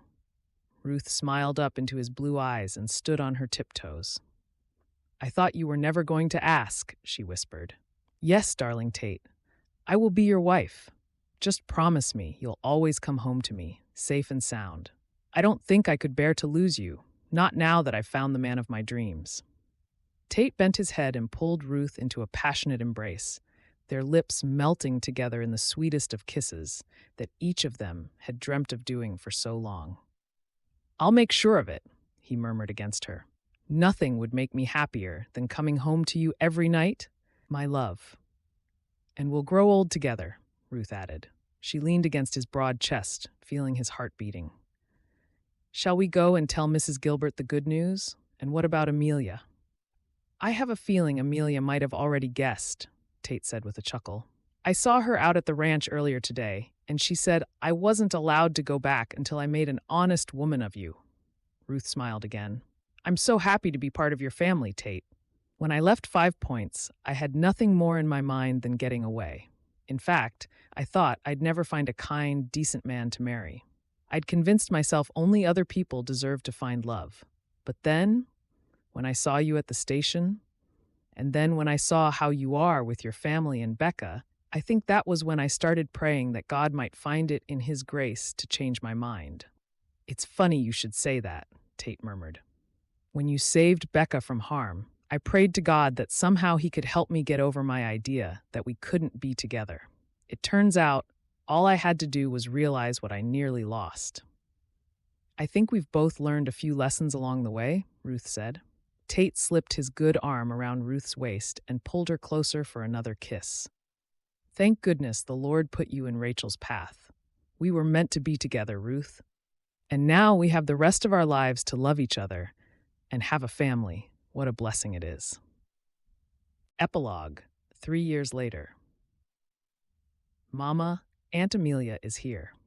A tawny-haired toddler ran into Ruth's arms and smiled up at her, revealing the dimples in her chubby cheeks. "We must invite her in then, Molly." Ruth hurried along the hallway, delighted to see her sister-in-law on the veranda.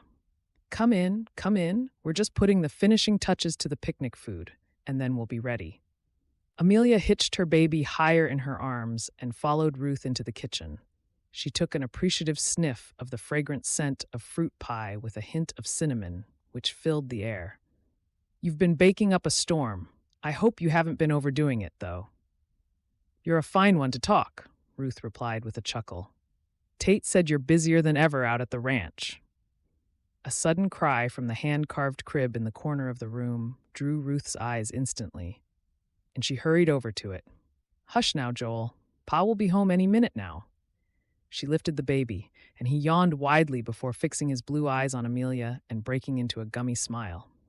"He looks so like Tate," Amelia commented, not for the first time, "and Molly takes after you." Ruth's heart swelled with happiness as she gazed into her son's eyes. She could hear the excited chatter of the older children in the parlor, Becca and John, plus Molly, bound tightly in friendship and as cousins. Her eyes misted over momentarily, but she didn't hide it from Amelia because she knew she would understand the significance of the day. As if reading her thoughts, Amelia nodded. "It's hard to believe it's been 3 years already, isn't it?" "I know. It was 3 years ago this very week when Tate asked me to marry him. And it was such a whirlwind. The pastor held the ceremony the very next day, do you remember? Even though Tate's arm was in a sling and he was battered and bruised. I think he finally realized he'd wasted more than enough time, and wanted to make sure he didn't miss out on the best thing that ever happened to him. Amelia poured out 2 cups of coffee and passed one across the table to Ruth. She lifted her cup in a toast. "Here's to my stubborn brother getting over his pride. I knew you two were right from each other as soon as I met you. I'm glad he came to his senses in the end," she added with a wry smile. "Is that me you're talking about?" Tate's deep voice drifted through the doorway, and he grinned as all the children ran out from the parlor, clamoring for his attention. Pa, is it time to go yet?" "Uncle Tate, what time does the summer fair start? Is it true that you're opening it?" Becca hopped from one foot to the other with excitement, and Molly jumped up into his arms. "We were just reminiscing about when you proposed to me," Ruth said softly. She leaned into the crook of his arm, and he brushed a kiss on the top of her head. "Well, Andrew is waiting outside, so we're going to make our way to the lake to make sure we get a good spot under the willow trees." Amelia shooed her children back out of the house. "Don't be late, Sheriff Murphy. The whole town will be waiting for you," she called back over her shoulder, giving her brother a mischievous grin. A sense of peace and gratitude washed over Tate as he picked up one of Ruth's freshly baked cookies and chewed on it thoughtfully. Where once the kitchen had been functional but bare, since he had brought Ruth home as his bride, the house felt like a proper home, the sort he had always hoped to have one day. A clock ticked comfortingly on the mantel shelf, and the copper pots hanging over the range gleamed. In the parlor, a rag rug lay in front of the hearth, cozy blankets were draped on the chairs, and there were half-read books on the occasional table alongside Molly's precious rag dolls. They weren't wealthy in possessions, but Tate knew they were rich in the love and blessings of a happy marriage. "I laid out a clean shirt for you. We'd better leave now. You know how long it takes to walk through town when everyone wants to say hello." Ruth packed the last few items of their picnic into a basket and straightened the ribbon in Molly's hair. A few minutes later, Tate closed the door of the house and took Ruth's hand, pausing on the veranda. "Before the fair begins, I want to tell you something." Ruth lifted one eyebrow with a smile. "And I want to tell you something too," she said. Tate looked out at the flowers nodding in the garden. In the distance, he could already hear the band practicing, and wagons were rumbling along the street as the townsfolk gathered to celebrate the day. "Meeting you was the greatest blessing of my life, Ruth. I know I didn't exactly show it to start with, but I think my heart was yours from the first moment I saw you, that hot day at the station." "Uh-huh. You swept me off my feet, if I remember," Ruth whispered with a chuckle. She leaned against his broad chest and rested her hand on his arm, feeling the scar beneath the soft fabric. "And then you went and gave me all sorts of worry, capturing those bandits and getting yourself shot in the process." "Well, I didn't want to make it too easy to fall in love. Otherwise, what stories will we have to tell our grandchildren when we're old and gray?" "I'm proud of you, Tate," Ruth said gently, suddenly growing more serious. "You make Clear Springs a better town for everyone, and I'm honored to be your wife." "I would be nothing without you, Ruth. I can only uphold the law the way I do because I have you behind me, looking after me and raising our family. You're the kindest, pluckiest person I know." His eyes filled with tenderness, and he brushed a kiss on her mouth. "What was it you wanted to tell me?" he asked. "Just that I love you, Tate." Ruth felt their hearts beating in unison as they watched Molly talking sweetly to her little brother where he lay swaddled in a soft shawl. "I never imagined I could be so happy. I give thanks every day for how blessed I was to meet you." "It was meant to be, my love," Tate replied softly. "It was meant to be." The end. Thank you for listening to this free audiobook, and we hope you enjoyed it. Martha Gillcrest writes clean romance stories that sweep you away to when times were simpler with plenty of love and adventure to entertain you. If you enjoyed this story, be sure to like it with a thumbs up and subscribe to this channel. That way, you will always know when a new audiobook has been added for your listening pleasure.